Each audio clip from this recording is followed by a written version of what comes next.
BJP ਦੇ ਵੱਲੋਂ ਕੋਈ ਨਾ ਕੋਈ ਛੁਰਲੀ ਅਜਿਹੀ ਛੱਡੀ ਜਾ ਰਹੀ ਹੈ ਜਿਸ ਕਰਕੇ ਲੋਕ ਤਰ੍ਹਾਂ ਕਰ ਰਹੇ ਨੇ, ਹੜਤਾਲਾਂ ਚੱਲੀ ਜਾਂਦੀਆਂ ਨੇ, ਲੋਕ ਪ੍ਰਦਰਸ਼ਨ ਕਰਦੇ ਦਿਖਾਈ ਦੇ ਰਹੇ ਨੇ।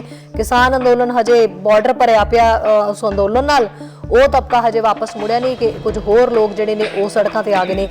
ਜਦੋਂ ਤੁਸੀਂ ਬਹੁਤ ਸਾਰਾ ਪੈਸਾ ਕੁਝ ਕੁ ਲੋਕਾਂ ਦੀ ਜੇਬ ਦੇ ਵਿੱਚ ਪਾ ਦਿੰਦੇ ਆ ਤੇ ਉਹਦੀ ਪ੍ਰੋਟੈਕਸ਼ਨ ਲਈ ਡੈਮੋਕ੍ਰੇਸੀ ਨਹੀਂ ਉਹਨੂੰ ਕਾਰਗਰ ਸੂਤ ਆਉਂਦੀ, ਉਹਨੂੰ ਡਿਕਟੇਟਰਸ਼ਿਪ ਵਰਗੀ ਸਰਕਾਰ ਜਿਹੜੀ ਜ਼ਿਆਦਾ ਸੂਤਰ ਆਉਂਦੀ ਹੈ। ਇੱਕ ਪਾਸੇ ਸੂਬਿਆਂ ਦੇ ਅਧਿਕਾਰਾਂ ਨੂੰ ਖਤਮ ਕੀਤਾ ਜਾ ਰਿਹਾ, ਘੱਟ ਗਿਣਤੀਆਂ ਦੇ ਅਧਿਕਾਰਾਂ ਨੂੰ ਖਤਮ ਕੀਤਾ ਜਾ ਰਿਹਾ, ਦਲਿਤਾਂ ਦੇ ਅਧਿਕਾਰਾਂ ਨੂੰ ਖਤਮ ਕੀਤਾ ਜਾ ਰਿਹਾ ਔਰ ਔਰਤਾਂ ਦੇ ਅਧਿਕਾਰਾਂ ਦੇ ਉੱਤੇ ਵੀ ਕੋਈ ਐਕਸ਼ਨ ਨਹੀਂ ਲਿਆ ਜਾ ਰਿਹਾ ਜਿਹੜੇ ਉਹਨਾਂ ਦੇ ਹੈਗੇ। ਜਿੱਦਾਂ ਦੂਜੀਆਂ ਪਾਰਟੀਆਂ ਦਾ ਧਿਆਨ ਸਾਰਾ ਇਲੈਕਸ਼ਨਾਂ ਵੱਲ ਚਲਾ ਗਿਆ, ਕਿਸਾਨ ਦੇ ਮੁੱਦੇ ਤੋਂ ਉਹਨਾਂ ਦੀ ਕੋਈ ਪਰਵਾਹ ਨਹੀਂ ਹੈ। ਇਸ ਤਰ੍ਹਾਂ ਕਿਸਾਨਾਂ ਵੀ ਮੇਰਾ ਸਿਆਸੀ ਨਾਲ ਕਿਸਾਨਾਂ ਨੂੰ ਵੀ ਕਹਿਣਾ ਚਾਹੀਦਾ ਜੇ ਤੁਹਾਨੂੰ ਸਾਡੀ ਕੋਈ ਪਰਵਾਹ ਨਹੀਂ ਤਾਂ ਅਸੀਂ ਵੀ ਇਲੈਕਸ਼ਨਾਂ 'ਚ ਕੁੱਟਾਂਗੇ। ਅੱਜ ਜਿਹੜੀ ਏਡੀ ਵੱਡੇ ਪੱਧਰ ਤੇ ਹੜਤਾਲ ਹੋ ਰਹੀ ਹੈ, ਇਹਦੇ 'ਚ 10 ਲੱਖ EMPLOYE ਸ਼ਾਮਲ ਆ। 2 ਦਿਨ ਹੜਤਾਲ ਹੋ ਗਈ ਹੈ। 2 ਬੈਂਕਾਂ ਨੂੰ ਇਹ ਪ੍ਰਾਈਵੇਟਾਈਜ਼ ਕਰਨ ਜਾ ਰਹੇ ਆ ਤੇ ਜਦੋਂ ਇੰਨਾ ਵਾਵਰੋਲਾ ਦੇਖਿਆ ਤੇ ਨਿਰਮਲਾ ਸੀਤਾਰਮਨ ਡਰ ਗਈ। ਇੱਕ ਬੀਜੇਪੀ ਇਕੱਲੀ ਕਿਸਾਨਾਂ ਦੀ ਦੁਸ਼ਮਣ ਨਹੀਂ ਹੈਗੀ, ਪੰਜਾਬ ਵਿੱਚ ਪਾਰਟੀਆਂ ਵੀ ਹੈਗੀਆਂ ਜਿਹੜੇ ਕਿਸਾਨਾਂ ਦੇ ਮੁੱਦੇ, ਕਿਸਾਨਾਂ ਦਾ ਜਿਹੜਾ ਅੰਦੋਲਨ ਹੈ ਉਹਨੂੰ ਫੇਲ ਕਰਦੇ ਤੁਰੀਆਂ ਪਈਆਂ। ਉਹ ਕਹਿੰਦੇ ਆ ਬੱਚੀਆਂ ਜਾਂ ਹੋਰ ਜਿਹੜੀਆਂ ਔਰਤਾਂ ਜਾਂ ਬੀਬੀਆਂ ਖਾਸ ਕਰਕੇ ਬੈਂਕਾਂ ਦੀਆਂ ਕਹਿ ਰਹੀਆਂ ਸੀ ਕਿ ਸਾਨੂੰ ਕੋਈ ਪਰਵਾਹ ਨਹੀਂ, 2 ਦਿਨ ਦੀ ਕੀ ਜੇ 10 ਦਿਨ ਦੀ ਵੀ ਜਾਊਗੀ ਅਸੀਂ ਕਟਾਉਣ ਲਈ ਤਿਆਰ ਹਾਂ, ਸਾਨੂੰ ਪਤਾ ਕਿ ਸਾਡੀਆਂ ਤੇ ਜੌਬ ਹੀ ਜਾਣ ਵਾਲੀਆਂ। 100 ਲੱਖ ਕਰੋੜ ਰੁਪਇਆ ਬੈਂਕਾਂ ਕੋਲ ਆ, ਜਿਨ੍ਹਾਂ ਕੋਲੇ ਆ ਉਹਨਾਂ ਚੋਂ 40 ਲੱਖ ਕਰੋੜ ਰੁਪਇਆ ਸਾਡੇ ਧਮਾਤੜਾਂ ਦਾ ਆ, ਟੈਕਸ ਵਾਲਿਆਂ ਦਾ, ਕਿਸੇ ਦੀ ਸੇਵਿੰਗ, ਕਿਸੇ ਦਾ ਕੁਛ ਨਾ ਕੁਛ। ਇਹ ਉਹਨੂੰ ਡੋਬਣਾ ਚਾਹੁੰਦੇ ਆ।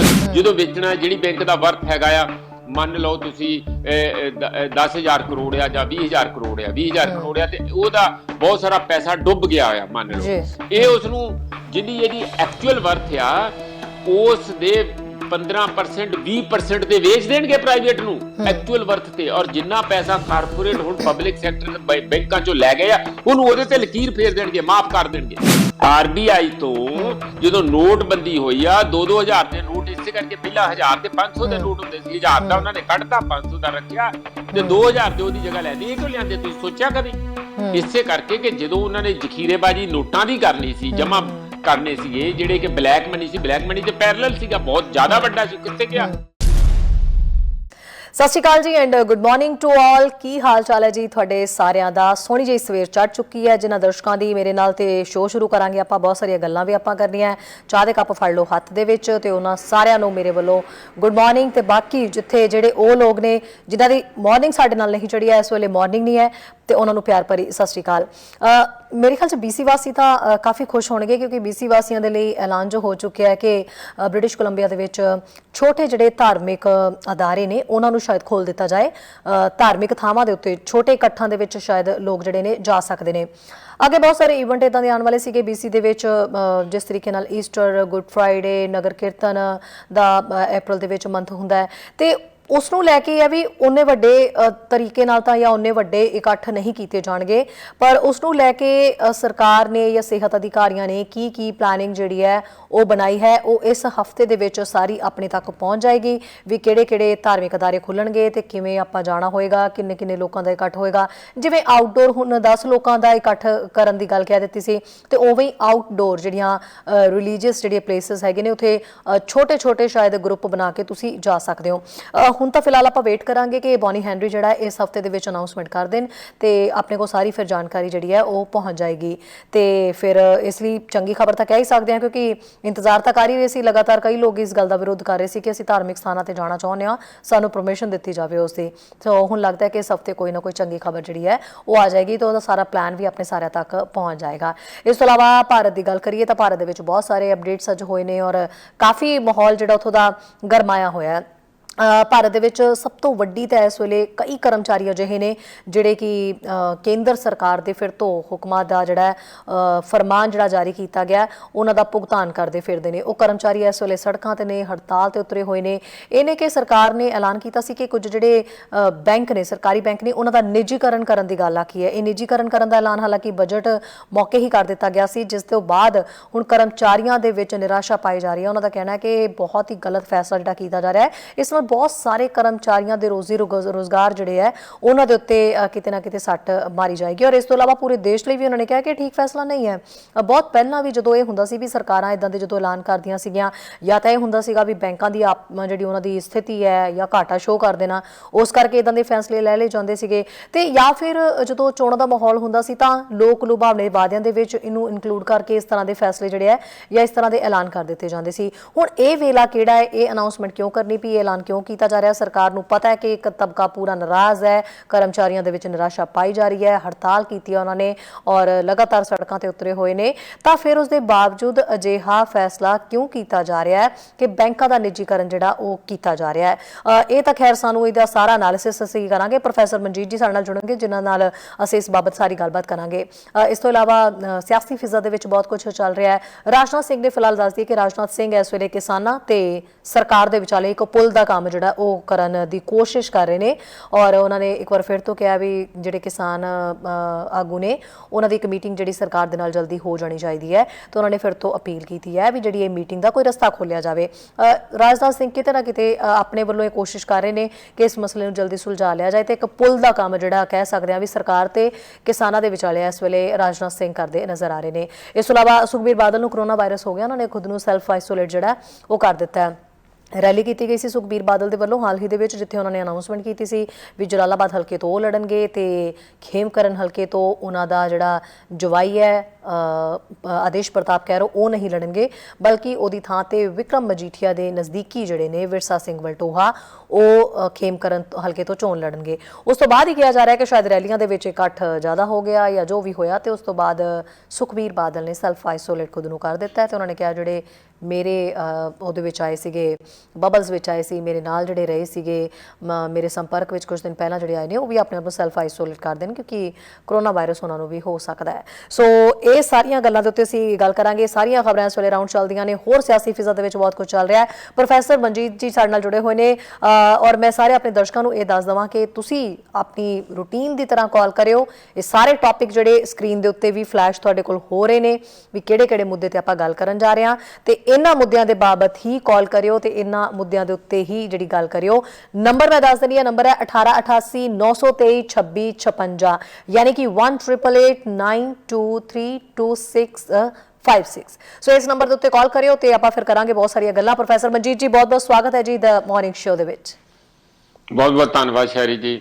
ਜੀ ਪ੍ਰੋਫੈਸਰ ਸਾਹਿਬ, ਗੱਲਾਂ ਤਾਂ ਆਪਾਂ ਡੇਲੀ ਕਰਦੇ ਹਾਂ, ਡੇਲੀ ਮੈਂ ਤੁਹਾਡਾ ਸਵਾਗਤ ਵੀ ਕਰਦੀ ਹਾਂ ਇਸ ਟਾਈਮ ਦੇ ਉੱਤੇ, ਤੇ ਸਾਡੇ ਲੋਕ ਵੀ ਜਿਹੜਾ ਇੰਤਜ਼ਾਰ ਕਰ ਰਹੇ ਹੁੰਦੇ ਨੇ ਕਿ ਸ਼ੋਅ ਦੇ ਵਿੱਚ ਜਿਹੜਾ ਅੱਜ ਆਪਾਂ ਕਿਹੜੀ ਗੱਲ ਕਰਨੀ ਹੈ। ਸਭ ਤੋਂ ਪਹਿਲਾਂ ਤਾਂ ਜਿਹੜਾ ਮਾਹੌਲ ਗਰਮਾਇਆ ਪਿਆ ਪ੍ਰੋਫੈਸਰ ਸਾਹਿਬ, ਬੀਜੇਪੀ ਦੇ ਵੱਲੋਂ ਕੋਈ ਨਾ ਕੋਈ ਛੁਰਲੀ ਅਜਿਹੀ ਛੱਡੀ ਜਾ ਰਹੀ ਹੈ ਜਿਸ ਕਰਕੇ ਲੋਕ ਤਰਾ ਕਰ ਰਹੇ ਨੇ, ਹੜਤਾਲਾਂ ਚੱਲੀ ਜਾਂਦੀਆਂ ਨੇ, ਲੋਕ ਪ੍ਰਦਰਸ਼ਨ ਕਰਦੇ ਦਿਖਾਈ ਦੇ ਰਹੇ ਨੇ। ਕਿਸਾਨ ਅੰਦੋਲਨ ਹਜੇ ਬਾਰਡਰ ਭਰਿਆ ਪਿਆ ਉਸ ਅੰਦੋਲਨ ਨਾਲ, ਉਹ ਤਬਕਾ ਹਜੇ ਵਾਪਸ ਮੁੜਿਆ ਨਹੀਂ ਕਿ ਕੁਝ ਹੋਰ ਲੋਕ ਜਿਹੜੇ ਨੇ ਉਹ ਸੜਕਾਂ ਤੇ ਆ ਗਏ ਨੇ। ਜਿਹੜਾ ਬੈਂਕਾਂ ਦੇ ਨਿੱਜੀਕਰਨ ਦੀ ਗੱਲ ਕਹੀ ਜਾ ਰਹੀ ਹੈ, ਇਹ ਕਿਹੜੇ-ਕਿਹੜੇ ਬੈਂਕ ਨੇ, ਕੁਝ ਪਤਾ ਚੱਲਿਆ ਹੁਣ ਤੱਕ? ਤੇ ਲੋਕਾਂ ਨੂੰ ਸਿੱਧੇ ਤੌਰ ਦੇ ਉੱਤੇ ਕੀ ਲੱਗਦਾ, ਕੀ ਨੁਕਸਾਨ ਉਹਨਾਂ ਦਾ ਹੋ ਸਕਦਾ ਇਸ ਨਿੱਜੀਕਰਨ ਹੋਣ ਦੇ ਨਾਲ? ਦੇਖੋ ਇਸ ਤਰ੍ਹਾਂ ਆ ਕਿ ਜਦੋਂ ਚੀਜ਼ਾਂ ਦਾ ਕੇਂਦਰੀਕਰਨ ਹੁੰਦਾ, ਭਾਵੇਂ ਉਹ ਪੈਸੇ ਦਾ ਹੋਵੇ ਭਾਵੇਂ ਸੱਤਾ ਦਾ ਹੋਵੇ, ਤੇ ਉਹ ਦੋਵੇਂ ਹੈਂਡ ਇਨ ਹੈਂਡ ਚੱਲਦਾ ਆ। ਠੀਕ ਹੈ ਜੀ। ਜਦੋਂ ਤੁਸੀਂ ਬਹੁਤ ਸਾਰਾ ਪੈਸਾ ਕੁਝ ਕੁ ਲੋਕਾਂ ਦੀ ਜੇਬ ਦੇ ਵਿੱਚ ਪਾ ਦਿੰਦੇ ਆ ਤੇ ਉਹਦੀ ਪ੍ਰੋਟੈਕਸ਼ਨ ਲਈ ਡੈਮੋਕ੍ਰੇਸੀ ਨਹੀਂ ਉਹਨੂੰ ਕਾਰਗਰ ਸੂਤ ਆਉਂਦੀ, ਉਹਨੂੰ ਡਿਕਟੇਟਰਸ਼ਿਪ ਵਰਗੀ ਸਰਕਾਰ ਜਿਹੜੀ ਜ਼ਿਆਦਾ ਸੂਤਰ ਆਉਂਦੀ ਹੈ।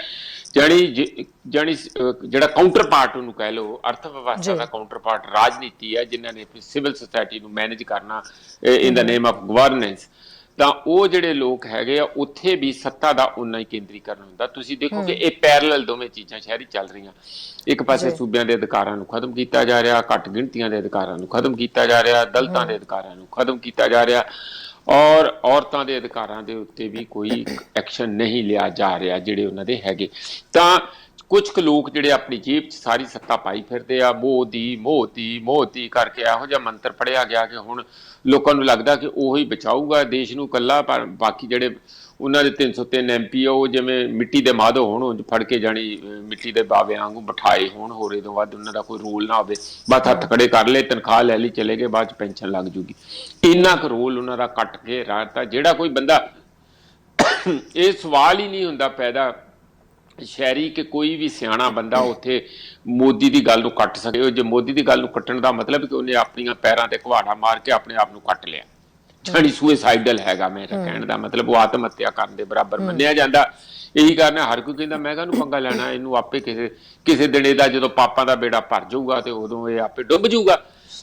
ਹਰ ਬੰਦਾ ਜਦੋਂ ਡਿਕਟੇਟੋਰੀਅਲ ਮਾਈਂਡ ਜਿਹੜੇ ਅੱਗੇ ਆ ਜਾਣ, ਜਿੰਨਾ ਅਥਾਰਟੇਰੀਅਨ ਮਾਈਂਡ ਆ ਜਾਣ, ਜਿਨ੍ਹਾਂ ਦਾ ਡੈਮੋਕ੍ਰੇਸੀ 'ਚ ਕੋਈ ਨੇੜੇ ਤੇੜੇ ਦਾ ਲਾਗਾ ਤਾਗਾ ਨਾ ਹੋਏ, ਉਹਦਾ ਕਾਰਨ ਮੈਂ ਇਹੀ ਦੱਸ ਰਿਹਾ ਕਿ ਜੋ ਨਿੱਜੀਕਰਨ ਤੁਸੀਂ ਸਵਾਲ ਖੜਾ ਕੀਤਾ ਕੁਝ ਕੁ ਲੋਕਾਂ ਦੇ ਹੱਥ, ਜਿਸ ਤਰ੍ਹਾਂ ਹਮ ਦੋ ਹਮਾਰੇ ਦੋ, ਜੋ ਰਾਹੁਲ ਨੇ ਕਿਹਾ ਸੀਗਾ ਕਿ ਅਮਿਤ ਸ਼ਾਹ ਤੇ ਮੋਦੀ ਇੱਧਰੋਂ ਹੈਗੇ ਆ ਤੇ ਦੋ ਉਹਨਾਂ ਦੇ ਅੱਗੇ ਜਿਹੜੇ ਉਹ ਹੈਗੇ ਆ ਅਡਾਨੀ ਤੇ ਅੰਬਾਨੀ ਹੈ ਨਾ।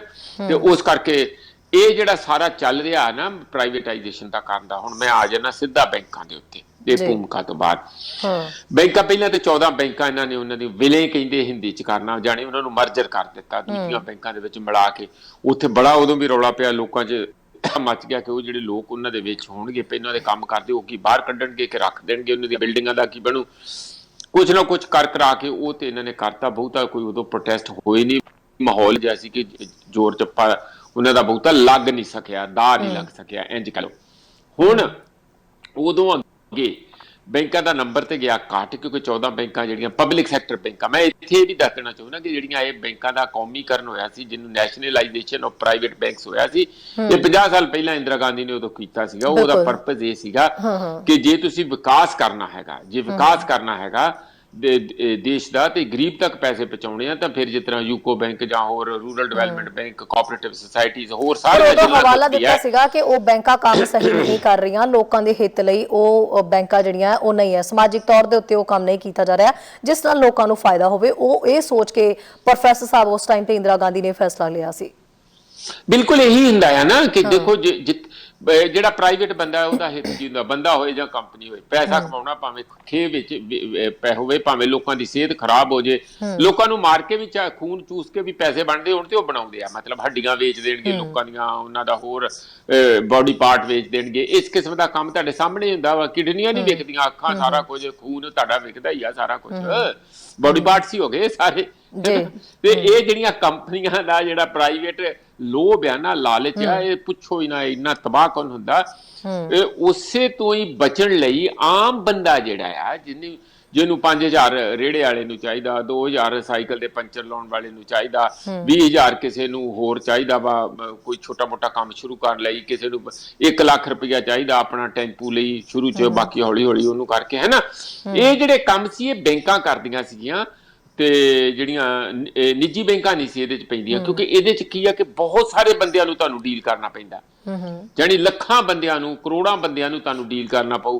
ਤੁਹਾਨੂੰ ਬਹੁਤ ਸਾਰਾ ਸਟਾਫ ਚਾਹੀਦਾ, ਹਰ ਇੱਕ ਨਾਲ ਸਿਰਦਰਦੀ, ਹਰ ਇੱਕ ਕੋਲੋਂ ਰਿਕਵਰੀ ਕਰਨੀ, ਕਿੱਡਾ ਵੱਡਾ ਕੰਮ ਆ। ਪਰ ਸੋਸ਼ਲ ਵੈਲਫੇਅਰ ਇਹ ਤੋਂ ਬਗੈਰ ਹੋ ਨਹੀਂ ਸਕਦਾ। ਤੇ ਇਹ ਸਟੇਟ ਬੈਂਕਾਂ ਦਾ ਕੰਮ ਸੀ ਕਿ ਜੇ ਤੁਸੀਂ ਵੈਲਫੇਅਰ ਸਟੇਟ ਰਨ ਕਰਨੀ ਆ ਤੇ ਆਮ ਬੰਦਾ ਜਿਹਨੂੰ ਕੋਈ ਵੀ ਲਾਗੇ ਨਹੀਂ ਲੱਗਣ, ਉਹਦੇ ਕੋਲ ਤਾਂ ਘਰ ਵੀ ਨਹੀਂ ਹੈਗਾ, ਸੜਕ ਤੇ ਬੈਠਾ, ਉਹਨੂੰ 2000 ਰੁਪਇਆ ਰੇੜੇ ਵਾਲੇ ਨੂੰ ਤੇ ਦੋਗੇ ਨਾ, ਜਿਹੜਾ ਇੱਥੇ ਫਲ ਫਰੂਟ ਵੇਚਦਾ, ਤੇ ਉਹਦੇ ਕੋਲ ਤੇ ਦਿਖਾਲਣ ਲਈ ਪ੍ਰਾਪਰਟੀ ਕੋਈ ਨਹੀਂ, ਆਪਣਾ ਹੱਥ ਹੈਗੇ ਆ, ਉਹ ਉਹਨੂੰ ਦਿਖਾਲ ਕੇ ਪੈਸੇ ਕਿਵੇਂ ਲਊਗਾ, ਹੈ ਨਾ। ਨਹੀਂ ਦਿੰਦੀਆਂ ਨਾ, ਪ੍ਰਾਈਵੇਟ ਬੈਂਕ ਤੇ ਨਹੀਂ ਦਊਗੀ, ਉਹਨਾਂ ਨੂੰ ਸਾਡਾ ਪੈਸੇ ਮਰ ਜਾਣਗੇ। ਇਹਨਾਂ ਦਾ ਇੱਕ ਸਮਾਜ ਦੇ ਵਿੱਚ ਇਹ ਇਸ ਕਿਸਮ ਦਾ ਡਿਸਟ੍ਰੀਬਿਊਸ਼ਨ ਆਫ ਵੈਲਥ ਜੇ ਕਹਿ ਲਓ, ਜਾਂ ਲੋਨਸ ਇਸ ਕਿਸਮ ਦੇ ਦੇਣੇ ਸੀਗੇ ਕਿ ਜਿਹਦੇ ਵਿੱਚ ਬਹੁਤੀ ਸਿਕਿਉਰਿਟੀ ਨਾ ਹੁੰਦਿਆਂ ਹੋਇਆਂ ਵੀ ਵੈਲਫੇਅਰ ਜਿਹੜਾ ਸਮਾਜ ਭਲਾਈ ਦਾ ਕੰਮ ਇਹ ਕਰਨ ਦਾ ਬੈਂਕਾਂ ਦਾ ਕੰਮ ਸੀਗਾ, ਇਸ ਕਰਕੇ ਬਣਾਈ ਗਈ। ਤੁਸੀਂ ਬਿਲਕੁਲ ਠੀਕ ਕਿਹਾ।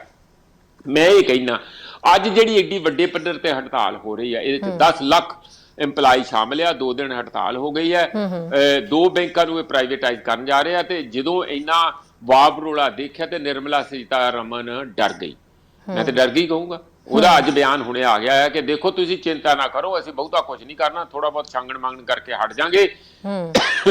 SBI ਜਾਂ ਹੋਰ ਜਿਹੜੀਆਂ ਵੱਡੀਆਂ ਬੈਂਕਾਂ ਹੈਗੀਆਂ ਸ਼ਹਿਰੀ, ਉਹ ਅਸੀਂ ਕਹਿੰਦੇ ਆ ਕਿ ਅਸੀਂ ਉਹਦਾ ਬਿਲਕੁਲ ਨਹੀਂ ਕਰਾਂਗੇ। ਹੁਣ ਮੈਂ ਤੁਹਾਨੂੰ ਅੰਕੜੇ ਦੱਸ ਦਿਆਂ, 100 ਲੱਖ ਕਰੋੜ ਰੁਪਈਆ ਇਹਨਾਂ ਬੈਂਕਾਂ 'ਚ ਆ। ਜਿਹੜੇ EMPLOYE ਵਿਚਾਰੀਆਂ ਬੀਬੀਆਂ ਭੈਣਾਂ ਸਾਡੀਆਂ ਰੌਲਾ ਪਾ ਰਹੀਆਂ, ਉਹਨਾਂ ਨੂੰ ਸਾਰਿਆਂ ਨੂੰ ਡਰਿਆ ਕਿ ਇਹ ਸਤਿਆਨਾਸ਼ ਕਰ ਦੇਣਗੇ, ਕਿ ਸਾਡੀਆਂ ਨੌਕਰੀਆਂ ਵੀ ਜਾਣਗੀਆਂ, ਗਾਂਹ 'ਚ ਪੈਨਸ਼ਨਾਂ ਵੀ ਜਾਣਗੀਆਂ, ਸਿਕਿਉਰਿਟੀ, ਛੁੱਟੀਆਂ ਮਿਲਦੀਆਂ, ਹੋਰ ਹੌਲੀਡੇਜ਼ ਹੁੰਦੀਆਂ, ਹੈ ਨਾ, ਕਈ ਕਿਸਮ ਦੀਆਂ ਸਰਕਾਰੀ ਜੌਬ ਦੇ ਵਿੱਚ ਬਹੁਤ ਫੈਸਿਲਿਟੀਜ਼ ਹੁੰਦੀਆਂ। ਹੁਣ ਹੈਰਾਨੀ ਜੇ ਹੈ ਕਿ ਜਿਹੜੇ MP MLA ਆ, ਜੇ 5 ਵਾਰੀ ਇਲੈਕਟ ਹੋਣ ਤੇ 5 ਵਾਰੀ ਪੈਨਸ਼ਨ ਲੈ ਲੈਂਦੇ ਆ ਤੇ 5 ਵਾਰੀ ਨਾਲ ਤਨਖਾਹ ਵੀ ਲਈ ਜਾਂਦੇ। ਹੈ ਕੋਈ ਦੁਨੀਆ ਦਾ ਅਸੂਲ ਤੁਸੀਂ ਦੇਖਿਆ? ਬਿਲਕੁਲ ਪ੍ਰੋਫੈਸਰ ਸਾਹਿਬ, ਬੰਦਾ ਪੈਨਸ਼ਨ ਵੀ ਲਈ ਜਾਵੇ ਤੇ ਤਨਖਾਹ ਵੀ ਲਈ ਜਾਵੇ, ਹੱਦ ਹੀ ਹੋ ਗਈ ਲੁੱਟ।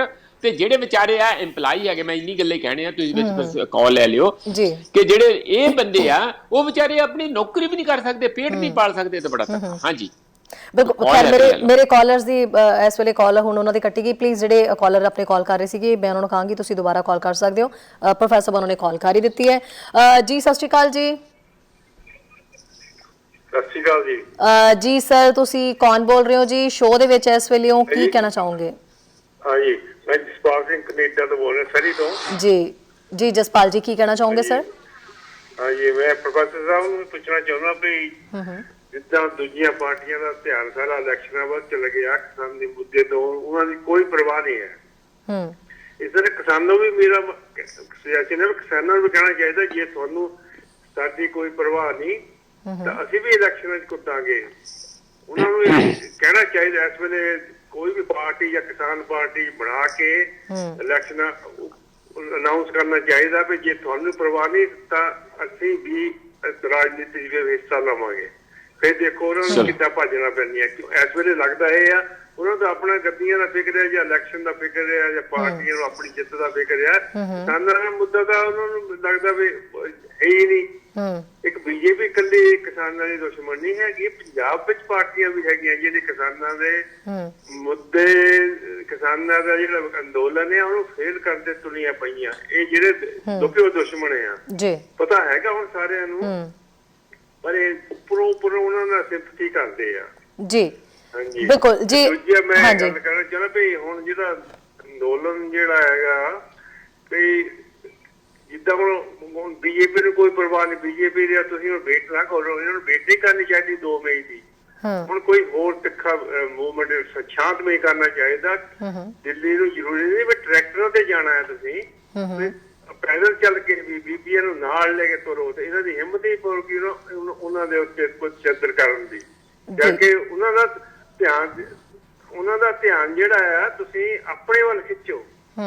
ਅਸੀਂ ਵੀ ਇੱਥੇ ਬੈਠੇ ਆ, ਅਸੀਂ ਵੀ ਸਾਨੂੰ ਵੀ 6 ਮਹੀਨੇ ਹੋ ਗਏ ਆ, ਅਸੀਂ 2 ਮਈ ਤੱਕ ਕਿਉਂ ਵੇਟ ਕਰੀਏ? ਜੀ ਜਸਪਾਲ ਜੀ ਸਰ ਇਸ ਤੋਂ ਬਾਅਦ ਪ੍ਰੋਫੈਸਰ ਸਾਹਿਬ ਦਾ ਤੁਸੀਂ ਰਿਪਲਾਈ ਜਿਹੜਾ ਟੀਵੀ ਸਕਰੀਨ ਤੇ ਸੁਣ ਸਕਦੇ ਹੋ। ਬਹੁਤ ਬਹੁਤ ਸ਼ੁਕਰੀਆ ਜੀ ਆਪਣੀ ਗੱਲ ਰੱਖਣ ਦੇ ਲਈ। ਜੀ ਪ੍ਰੋਫੈਸਰ ਸਰੀ ਤੋਂ ਜਿਹੜੇ ਮੇਰੇ ਹਾਂਜੀ ਜਿਹੜੇ ਇਹ ਗੱਲ ਕੀਤੀ ਮੈਨੂੰ ਸਾਰੀ ਸੁਣ ਗਈ ਹੈਗੀ ਆ। ਦੇਖੋ ਚਲੋ ਥੋੜਾ ਜਿਹਾ ਡਾਈਗਰੈਸ ਕਰ ਗਏ, ਅਸੀਂ ਲਾਂਬੇ ਚਲੇ ਗਏ, ਪਰ ਫਿਰ ਵੀ ਹੈਗਾ ਆ ਇਹ ਗੱਲ ਦਾ ਮੈਨੂੰ ਵੀ ਅਫਸੋਸ ਹੈ। ਮੈਂ 1-2 ਚੈਨਲਾਂ ਤੇ ਅੱਜ ਕਹਿ ਵੀ ਚੁੱਕਾ ਆ ਕਿ ਜਿਹੜੇ ਸੱਤਾਧਾਰੀ ਜਾਂ ਸੱਤਾਜੀਵੀ ਹੈਗੇ ਆ ਉਹਨਾਂ ਨੇ ਆਪਣਾ ਡੰਕਾ ਵਜਾਤਾ। ਚਲੋ ਠੀਕ ਹੈ, ਸੁਖਬੀਰ ਬਾਦਲ ਨੂੰ ਕਰੋਨਾ ਹੋ ਗਿਆ, ਹਟ ਜੂਗਾ, ਉਹਦੇ ਨਾਲ ਸਿਹਤ ਠੀਕ ਹੋ ਜਾਂਦੀ ਹੈ, ਮਾੜਾ ਮੋਟਾ ਕਰੋਨਾ ਹੁੰਦਾ ਰਹੇ ਨਾ, ਬਾਅਦ ਵਿੱਚ ਬੰਦਾ ਹੈਦਾ ਇਮਿਊਨਿਟੀ ਵੱਧ ਜਾਂਦੀ ਹੈ ਤੇ ਕੋਈ ਉਹਦੇ ਚ ਘਬਰਾਉਣ ਵਾਲੀ ਗੱਲ ਨਹੀਂ, ਰੱਬ ਠੀਕ ਕਰੂਗਾ। ਪਰ ਇਹ ਸੱਤਾਜੀਵੀ ਆ, ਭਾਵੇਂ ਉਹ ਕਾਂਗਰਸ ਆ, ਬੀਜੇਪੀ ਆ, ਕੋਈ ਵੀ ਪਾਰਟੀ ਹੈ ਸੱਤਾਜੀਵੀ, ਇਹਨਾਂ ਨੂੰ ਸੱਤਾ ਨਾਲ ਪਿਆਰ ਆ, ਬਾਕੀ ਲੋਕਾਂ ਨਾਲ ਪਿਆਰ ਨਹੀਂ, ਨਾ ਮੁੱਦਿਆਂ ਨਾਲ, ਨਾ ਆਪਣੇ ਪਾਰਟੀ ਦੇ ਅਸੂਲਾਂ ਨਾਲ ਵੀ ਨਹੀਂ, ਆਪਣੇ ਪਾਰਟੀ ਦੇ ਪ੍ਰੋਗਰਾਮ ਨਾਲ ਵੀ ਨਹੀਂ, ਆਪਣੇ ਵਾਅਦਿਆਂ ਨਾਲ ਵੀ ਨਹੀਂ। ਇਸ ਲਈ ਉਹ ਤੇ ਗੱਲ ਇਹਨਾਂ ਦੀ ਠੀਕ ਹੈ। ਔਰ ਕਿਸਾਨ ਸਾਰੇ ਕੁਝ ਦੇਖ ਰਹੇ ਆ, ਪਰ ਕਿਸਾਨ ਆਉਣਾ ਨਹੀਂ ਆਉਣਾ ਪੋਲਿਟਿਕਸ ਵਿੱਚ ਬਾਅਦ ਦੀ ਗੱਲ ਹੈ। ਅੱਜ ਦੀ ਡੇਟ ਦੇ ਵਿੱਚ ਜਿਹੜੀ ਸਾਨੂੰ ਸਾਹਮਣੇ ਵੱਡੀ ਚੁਣੌਤੀ ਹੈਗੀ ਉਹਦੇ ਤੇ ਕਿਸਾਨ ਜਿਹੜੇ ਅਜੇ ਫੋਕਸ ਕਰ ਰਹੇ। ਪਰ ਮੈਂ ਇਹਨਾਂ ਦੀ ਖੁਸ਼ੀ ਲਈ ਇੱਕ ਗੱਲ ਇਹ ਦੱਸ ਦਿਆਂ, ਬਾਕੀ ਤੇ ਚਲੋ ਮੋਡਸ ਆਪਰੈਂਡਾਈ ਕੀ ਹੋਣਾ ਆ, ਕਿਤਨਾ ਜਾਣਾ, ਪੈਦਲ ਜਾਣਾ, ਵਾਜਾ ਜਾਣਾ, ਗੱਡਿਆਂ ਤੇ ਜਾਣਾ, ਟਰੈਕਟਰਾਂ ਤੇ ਜਾਣਾ, ਪ੍ਰੋਟੈਸਟ ਕਿਹੋ ਜਿਹੇ ਕਰਨੇ, ਉਹ ਤੇ ਸਾਰੇ ਬੰਦੇ ਸਿਆਣੇ ਆ, ਕੋਈ ਨਾ ਕੋਈ ਹੁੰਦਾ ਰਹੂਗਾ। ਪਰ ਮੈਂ ਇੱਕ ਜਿਹੜੀ ਬਹੁਤ ਇੰਪੋਰਟੈਂਟ ਗੱਲ ਸਾਰਿਆਂ ਨਾਲ, ਸਾਡੇ ਵੀਰਾਂ ਭੈਣਾਂ ਨਾਲ ਸ਼ੇਅਰ ਕਰਨਾ ਚਾਹੁੰਦਾ, ਮੋਦੀ ਦੇ ਦਿਨ ਪੁੱਗਣ ਵਾਲੇ ਆ। ਉਹ ਇਹ ਕਿ ਜਦੋਂ ਅਸੀਂ ਸਨ 71, 72, 73 ਚ ਦੇਖ ਰਹੇ ਸੀ ਜੋ ਦੇਸ਼ ਦੇ ਵਿੱਚ ਉਦੋਂ ਦਾ ਮਾਹੌਲ ਸੀ, ਹੁਣ ਦੇਸ਼ ਦੇ ਅੰਦਰ ਫਿਰ ਇੱਕ ਵਾਰੀ ਉਹੋ ਜਿਹਾ ਮਾਹੌਲ ਬਣਦਾ ਜਾ ਰਿਹਾ। ਇੰਨਾ ਰੋਹ ਮੈਂ EMPLOYEES ਦੇ ਵਿੱਚ ਦੇਖ ਰਿਹਾ। ਇਹ ਜਿਹੜੇ ਹੁਣ 2 ਦਿਨ ਦੀ ਉਹਨਾਂ ਦੀ ਤਨਖਾਹ ਕੱਟਤੀ ਹੈ, ਉਹ ਕਹਿੰਦੇ ਆ ਬੱਚੀਆਂ ਜਾਂ ਹੋਰ ਜਿਹੜੀਆਂ ਔਰਤਾਂ ਜਾਂ ਬੀਬੀਆਂ ਖਾਸ ਕਰਕੇ ਬੈਂਕਾਂ ਦੀਆਂ ਕਹਿ ਰਹੀਆਂ ਸੀ ਕਿ ਸਾਨੂੰ ਕੋਈ ਪਰਵਾਹ ਨਹੀਂ, 2 ਦਿਨ ਦੀ ਕੀ ਜੇ 10 ਦਿਨ ਦੀ ਵੀ ਜਾਊਗੀ ਅਸੀਂ ਕਟਾਉਣ ਲਈ ਤਿਆਰ ਹਾਂ, ਸਾਨੂੰ ਪਤਾ ਕਿ ਸਾਡੀਆਂ ਤੇ ਜੌਬ ਹੀ ਜਾਣ ਵਾਲੀਆਂ। ਬਿਲਕੁਲ ਉਹੀ ਗੱਲ ਜਿਸ ਤਰ੍ਹਾਂ ਕਿਸਾਨ ਕਹਿੰਦੇ ਆ, ਕਹਿੰਦੇ ਅੱਜ ਖਰਚਾ ਕਰ ਦੋ ਲੱਖ ਰੁਪਈਆ, ਕੱਲ ਨੂੰ ਇਹ ਜ਼ਮੀਨ ਹੀ ਚਲੇ ਜਾਣੀ ਹੈ ਜਿਹੜੀ ਸਾਡੀ 25, 30, 40, 50 ਲੱਖ ਦੀ ਹੈ, ਕਿਸੇ ਦੀ ਕਰੋੜ ਦੀ ਵੀ ਏਕੜ ਹੋ ਸਕਦੀ ਜਿਹੜੀ ਚੰਗੇ ਟਿਕਾਣੇ ਤੇ ਆ। ਤੇ ਫਿਰ ਉਹਦੇ ਚੋਂ ਇਹੀ ਕੈਲਕੂਲੇਸ਼ਨ ਦੇ ਵਿੱਚੋਂ ਐਡੀ ਵੱਡੀ ਗਿਣਤੀ ਦੇ ਵਿੱਚ ਲੋਕ ਦਿੱਲੀ ਵੀ ਗਏ ਕਿ ਅਸੀਂ 3 ਕਾਨੂੰਨ ਲਾਗੂ ਨਹੀਂ ਹੋਣ ਦੇਣੇ, ਜੇ ਜ਼ਮੀਨ ਹੀ ਗਈ, ਪਿੰਡ ਹੀ ਗਏ ਤੇ ਅਸੀਂ ਤਾਂ ਕਾਹੇ ਜੋਗੇ ਨਾ ਰਹਿ ਗਏ, ਅਸੀਂ ਤੇ ਆ ਗਏ ਸੜਕਾਂ ਤੇ ਧੱਕੇ ਜਾਵਾਂਗੇ। ਇਹ ਬੈਂਕ EMPLOYEE ਦੀ ਅੱਜ ਦੀਆਂ ਮੈਂ ਸਟੇਟਮੈਂਟਾਂ ਤੁਹਾਨੂੰ ਜੋ ਸੁਣ ਰਿਹਾ ਸੀਗਾ ਟੀਵੀਆਂ ਤੇ ਉਹਦਾ ਸ਼ੇਅਰ ਕਰ ਰਿਹਾ ਕਿ ਉਹ ਕਹਿੰਦੇ ਸਾਨੂੰ ਕੋਈ ਪਰਵਾਹ ਨਹੀਂ। ਇਹਦੋਂ ਬਾਅਦ LIC ਦੀ ਜਿਹੜੀ ਆਉਣ ਵਾਲੀ ਆ ਸਟ੍ਰਾਈਕ ਇਸੇ ਤਰੀਕੇ ਦੇ ਨਾਲ, ਔਰ ਇਹ ਦੋਵੇਂ ਜੁੜ ਗਏ ਆ। ਐਂਟੀ ਕਾਰਪੋਰੇਟ ਉਹ ਵੀ ਬੋਲ ਰਹੇ ਆ। ਉਹਨਾਂ ਨੇ ਜੋ ਮੈਂ ਤੁਹਾਨੂੰ ਵਿਆਖਿਆ ਦੱਸ ਦਿਆਂ ਮੇਰੇ ਵੀਰ ਨੂੰ, ਇਹਨਾਂ ਨੂੰ 100 ਲੱਖ ਕਰੋੜ ਰੁਪਈਆ ਬੈਂਕਾਂ ਕੋਲ ਆ, ਜਿਨ੍ਹਾਂ ਕੋਲੇ ਆ ਉਹਨਾਂ ਚੋਂ 40 ਲੱਖ ਕਰੋੜ ਰੁਪਈਆ ਸਾਡੇ ਧਮਾਤੜਾਂ ਦਾ ਆ, ਟੈਕਸ ਵਾਲਿਆਂ ਦਾ, ਕਿਸੇ ਦੀ ਸੇਵਿੰਗ, ਕਿਸੇ ਦਾ ਕੁਛ ਨਾ ਕੁਛ, ਇਹ ਉਹਨੂੰ ਡੋਬਣਾ ਚਾਹੁੰਦੇ ਆ। ਦੂਜੀ ਉਹਨਾਂ ਦਾ ਇਹ ਕਹਿਣਾ ਕਿ ਪ੍ਰਾਈਵੇਟ ਕਰਕੇ ਪ੍ਰਾਈਵੇਟ ਬੈਂਕਾਂ ਵੱਡੀਆਂ ਵੱਡੀਆਂ ਉਹ ਕਾਰਪੋਰੇਟਾਂ ਦੇ ਹੀ ਹੱਥਾਂ 'ਚ ਸਿੱਧੀਆਂ ਦੇਣੀਆਂ ਚਾਹੁੰਦੇ ਆ। ਉਹਨਾਂ ਦਾ ਕੋਈ ਅਸੂਲ ਨਹੀਂ ਹੋਊਗਾ, ਲੂਟ ਹੋਊਗੀ। ਔਰ ਜਿਹੜੀਆਂ ਬਾਕੀ ਨਿੱਜੀ ਬੈਂਕਾਂ ਵੀ ਬਚਣਗੀਆਂ, ਜਿਹੜੀਆਂ ਜਿਹੜੀਆਂ ਸਟੇਟ ਦੀਆਂ ਬੈਂਕਾਂ ਆ, ਉਹਨਾਂ ਨੂੰ ਜਦੋਂ ਵੇਚਣਗੇ, ਦੇਖੋ ਕੀ ਇਹਦੇ 'ਚ ਮਾਜਰਾ ਕੀ ਹੈਗਾ, ਇਹਦਾ ਸੀਕ੍ਰੇਟ ਕੀ ਹੈ। ਜਦੋਂ ਵੇਚਣਾ, ਜਿਹੜੀ ਬੈਂਕ ਦਾ ਵਰਥ ਹੈਗਾ ਆ, ਮੰਨ ਲਓ ਤੁਸੀਂ 10,000 ਕਰੋੜ ਆ ਜਾਂ 20,000 ਕਰੋੜ ਆ, 20,000 ਕਰੋੜ ਆ, ਤੇ ਉਹਦਾ ਬਹੁਤ ਸਾਰਾ ਪੈਸਾ ਡੁੱਬ ਗਿਆ ਹੋਇਆ ਮੰਨ ਲਓ, ਇਹ ਉਸਨੂੰ ਜਿਹੜੀ ਇਹਦੀ ਐਕਚੁਅਲ ਵਰਥ ਆ ਉਸ ਦੇ 15% 20% ਤੇ ਵੇਚ ਦੇਣਗੇ ਪ੍ਰਾਈਵੇਟ ਨੂੰ ਐਕਚੁਅਲ ਵਰਥ ਤੇ। ਔਰ ਜਿੰਨਾ ਪੈਸਾ ਕਾਰਪੋਰੇਟ ਹੁਣ ਪਬਲਿਕ ਸੈਕਟਰ ਦੇ ਬੈਂਕਾਂ ਚੋਂ ਲੈ ਗਏ ਆ, ਉਹਨੂੰ ਉਹਦੇ ਤੇ ਲਕੀਰ ਫੇਰ ਦੇਣਗੇ, ਮਾਫ ਕਰ ਦੇਣਗੇ, ਕਹਿਣਗੇ ਉਹ ਤੇ ਗਿਆ, ਉਹ ਤੇ ਹੁਣ ਡੁੱਬ ਗਿਆ, ਉਹ ਤੇ ਆ ਨਹੀਂ ਸਕਦਾ। ਕਾਰਪੋਰੇਟਾਂ ਨੂੰ ਗਿੱਦੜਾਂ ਨੂੰ ਮਤਲਬ ਜਾਨੀ ਜਿਹੜੇ ਹੁੰਦੇ ਆ ਬਹੁਤ ਖੂਬ ਸਾਰਾ ਖਾ ਪੀ ਕੇ ਮੋਟੇ ਹੋ ਜਾਣਗੇ। ਇੱਧਰ ਇੰਪਲਾਈ ਦੀਆਂ ਨੌਕਰੀਆਂ ਚਲੇ ਜਾਣਗੀਆਂ, ਬੈਂਕਾਂ ਪ੍ਰਾਈਵੇਟ ਹੋ ਜਾਣਗੀਆਂ, ਤੇ ਜਿਹੜੇ ਪੈਸੇ ਹੋਰ ਲੋਕ ਉਹਨਾਂ ਬੈਂਕਾਂ 'ਚ ਪਾਉਣਗੇ ਮਜਬੂਰ ਨੇ, ਕਿਉਂਕਿ ਪਬਲਿਕ ਸੈਕਟਰ ਦੀਆਂ ਬੈਂਕਾਂ ਘਟ ਜਾਣਗੀਆਂ, ਤਾਂ ਉਹਨੂੰ ਵੀ ਉਹ ਨਿੱਜੀ ਰੂਪ ਦੇ ਵਿੱਚ ਗਾਂ ਲਈ ਆਪਣੀ ਲੁੱਟ ਲਈ ਵਰਤਣਗੇ। ਆਪਣੇ ਆਪ ਨੂੰ ਜਿਹੜਾ ਪੈਸਾ ਕਾਰਪੋਰੇਟਾਂ ਨੂੰ ਜਾਊਗਾ ਉਸ ਨੂੰ ਘੱਟ ਇੰਟਰਸਟ ਤੇ ਦੇਣਗੇ, ਤੇ ਆਮ ਬੰਦਿਆਂ ਨੂੰ ਜਿਹੜਾ ਆ ਜ਼ਿਆਦਾ ਇੰਟਰਸਟ ਤੇ ਦੇਣਗੇ। ਇੰਪਲਾਈ ਸਾਰਾ ਐਕਸਪਲੇਨ ਕਰ ਰਹੇ ਸੀ। ਇਸ ਸੰਬੰਧੀ ਮੈਂ ਤੁਹਾਨੂੰ ਪ੍ਰੋਫੈਸਰ ਪੁੱਛਣਾ ਵੀ, ਆਪਾਂ ਇੱਕ ਕਾਲਰ ਦੀ ਕਾਲ ਲੈ ਲਈਏ। ਜੀ ਸਤਿ ਸ਼੍ਰੀ ਅਕਾਲ ਜੀ। ਹੈਲੋ ਬੇਟਾ। ਜੀ ਸਰ ਸਤਿ ਸ਼੍ਰੀ ਅਕਾਲ ਜੀ। ਹਾਂ ਬੇਟਾ, ਮੇਰੀ ਆਵਾਜ਼ ਆ ਰਹੀ ਹੈ? ਹਾਂਜੀ ਸਰ ਆ ਰਹੀ ਹੈ ਜੀ ਤੁਹਾਡੀ ਆਵਾਜ਼। ਕੀ ਕਹਿਣਾ ਚਾਹੁੰਦੇ ਹੋ ਸਰ? ਹਾਂ ਬੇਟਾ, ਮੈਂ ਤਾਂ ਨਾ ਬੈਂਕਾਂ ਬਾਰੇ ਗੱਲ ਕਰਨੀ ਸੀ ਵੀ ਬੈਂਕ ਦੇ ਜਿਹੜੇ ਮੁਲਾਜ਼ਮਾਂ ਨੇ, ਇਹਨਾਂ ਨੇ ਪੁੱਤ ਦੋ ਬਹੁਤ ਵੱਡੀਆਂ ਗਲਤੀਆਂ ਕੀਤੀਆਂ। ਇੱਕ ਤਾਂ ਇਹਨਾਂ ਨੇ ਯੂਪੀਏ ਗਵਰਨਮੈਂਟ ਵਿੱਚ ਨਾ ਜਾਲੀ ਕੰਪਨੀਆਂ ਨੂੰ ਲੋਨ ਦਿੱਤੇ ਆ, 7 ਲੱਖ ਜਾਲੀ ਕੰਪਨੀ ਨੇ ਅਰਬਾਂ ਰੁਪਈਆ ਲੋਨ ਲਿਆ ਤੇ ਬੈਂਕਾਂ ਖਾਲੀ ਕਰਤੀਆਂ। ਤੇ ਦੂਜੀ ਇਹਨਾਂ ਨੇ ਗਲਤੀ ਕੀਤੀ ਆ, ਜਦੋਂ ਨੋਟਬੰਦੀ ਹੋਈ ਆ ਨਾ, ਜਿਹੜੇ ਡਾਕੂ ਬੰਦੇ ਸੀ ਉਹਨਾਂ ਦੇ ਨੋਟ ਇਹਨਾਂ ਨੇ ਬੈਕਡੋਰ ਵਿੱਚ ਬਦਲਤੇ। ਜਿੰਨੇ ਸੀ ਨਾ ਕਰੋੜਾਪਤੀ ਬੰਦੇ, ਉਹਨਾਂ ਤੋਂ ਪੈਸੇ ਲਏ ਇਹਨਾਂ ਨੇ ਉਹਨਾਂ ਦੇ ਨੋਟ ਬੈਕਡੋਰ ਵਿੱਚੋਂ ਬਦਲਤੇ ਤੇ ਆਮ ਗਰੀਬਾਂ ਨੂੰ ਲਾਈਨਾਂ ਵਿੱਚ ਖੜੇ ਕੀਤਾ। ਇਹਨਾਂ ਨੇ ਬਹੁਤ ਵੱਡਾ ਦੇਸ਼ ਧਰੋਹ ਕੀਤਾ ਵਾ। ਇਹ ਪ੍ਰੋਫੈਸਰ ਸਾਹਿਬ ਬੇਨਤੀ ਕਰੋ ਇਹਨਾਂ ਨੂੰ ਵੀ ਭਾਈ ਹੁਣ ਛੱਡੋ ਸਾਰਾ ਕੁਝ, ਹੁਣ ਦੇਸ਼ ਨੂੰ ਬਚਾਓ। ਹੁਣ ਬਾਬੇ ਦੇ ਬਣੋ ਚੇਲੇ, ਝੂਠ ਬੋਲਣਾ ਬੰਦ ਕਰੋ, ਲਾਲਚ ਬੰਦ ਕਰੋ। ਏਦਾਂ ਤਾਂ ਚੱਲਣਾ ਪੁੱਤ ਕੰਮ ਹੈ। ਥੈਂਕ ਯੂ ਜੀ ਸਰ, ਥੈਂਕ ਯੂ ਜੀ। ਪ੍ਰੋਫੈਸਰ ਸਾਹਿਬ, ਇਸ ਗੱਲ ਦੇ ਵਿੱਚ ਹੈ ਵਜ਼ਨ, ਇਹ ਗੱਲ ਕਿਤੇ ਨਾ ਕਿਤੇ ਮਾਇਨੇ ਰੱਖਦੀ ਹੈ ਇਸ ਹੜਤਾਲ ਦੇ ਵਿੱਚ, ਹੈਗਾ ਕੁਝ ਇਦਾਂ ਦਾ? ਨਹੀਂ ਦੇਖੋ, ਜਿਹੜੀਆਂ ਸਰਕਾਰੀ ਬੈਂਕਾਂ ਹੁੰਦੀਆਂ ਉਹ ਸਰਕਾਰ ਦੇ ਥੰਬ ਬੰਦੇ ਹੁੰਦੀਆਂ ਆ, ਉਹਦੇ ਥੰਬ ਥੱਲੇ ਹੁੰਦੀਆਂ ਆ। ਔਰ ਜਿਵੇਂ ਸਰਕਾਰੀ ਕੰਪਨੀਆਂ ਦੂਜੀਆਂ ਆ, ਏਅਰ ਇੰਡੀਆ ਜਾਂ ਹੋਰ ਜਾਂ ਰੇਲਵੇਜ਼, ਉਹ 'ਚ ਧੱਕੇ ਨਾਲ ਆਪਣੇ ਬੰਦੇ ਰਖਾਉਂਦੇ ਆ, ਜਿਹਨੂੰ ਮਰਜ਼ੀ ਰਖਾਉਂਦੇ ਆ, ਜਿਹਨੂੰ ਮਰਜ਼ੀ ਕੱਢਦੇ ਆ, ਲੁੱਟਦੇ ਆ। ਸਰਕਾਰੀ ਅਦਾਰਿਆਂ ਨੂੰ ਸਰਕਾਰ ਨੇ ਹੀ ਲੁੱਟਿਆ, ਹੋਰ ਕਿਹਨੇ ਲੁੱਟਿਆ?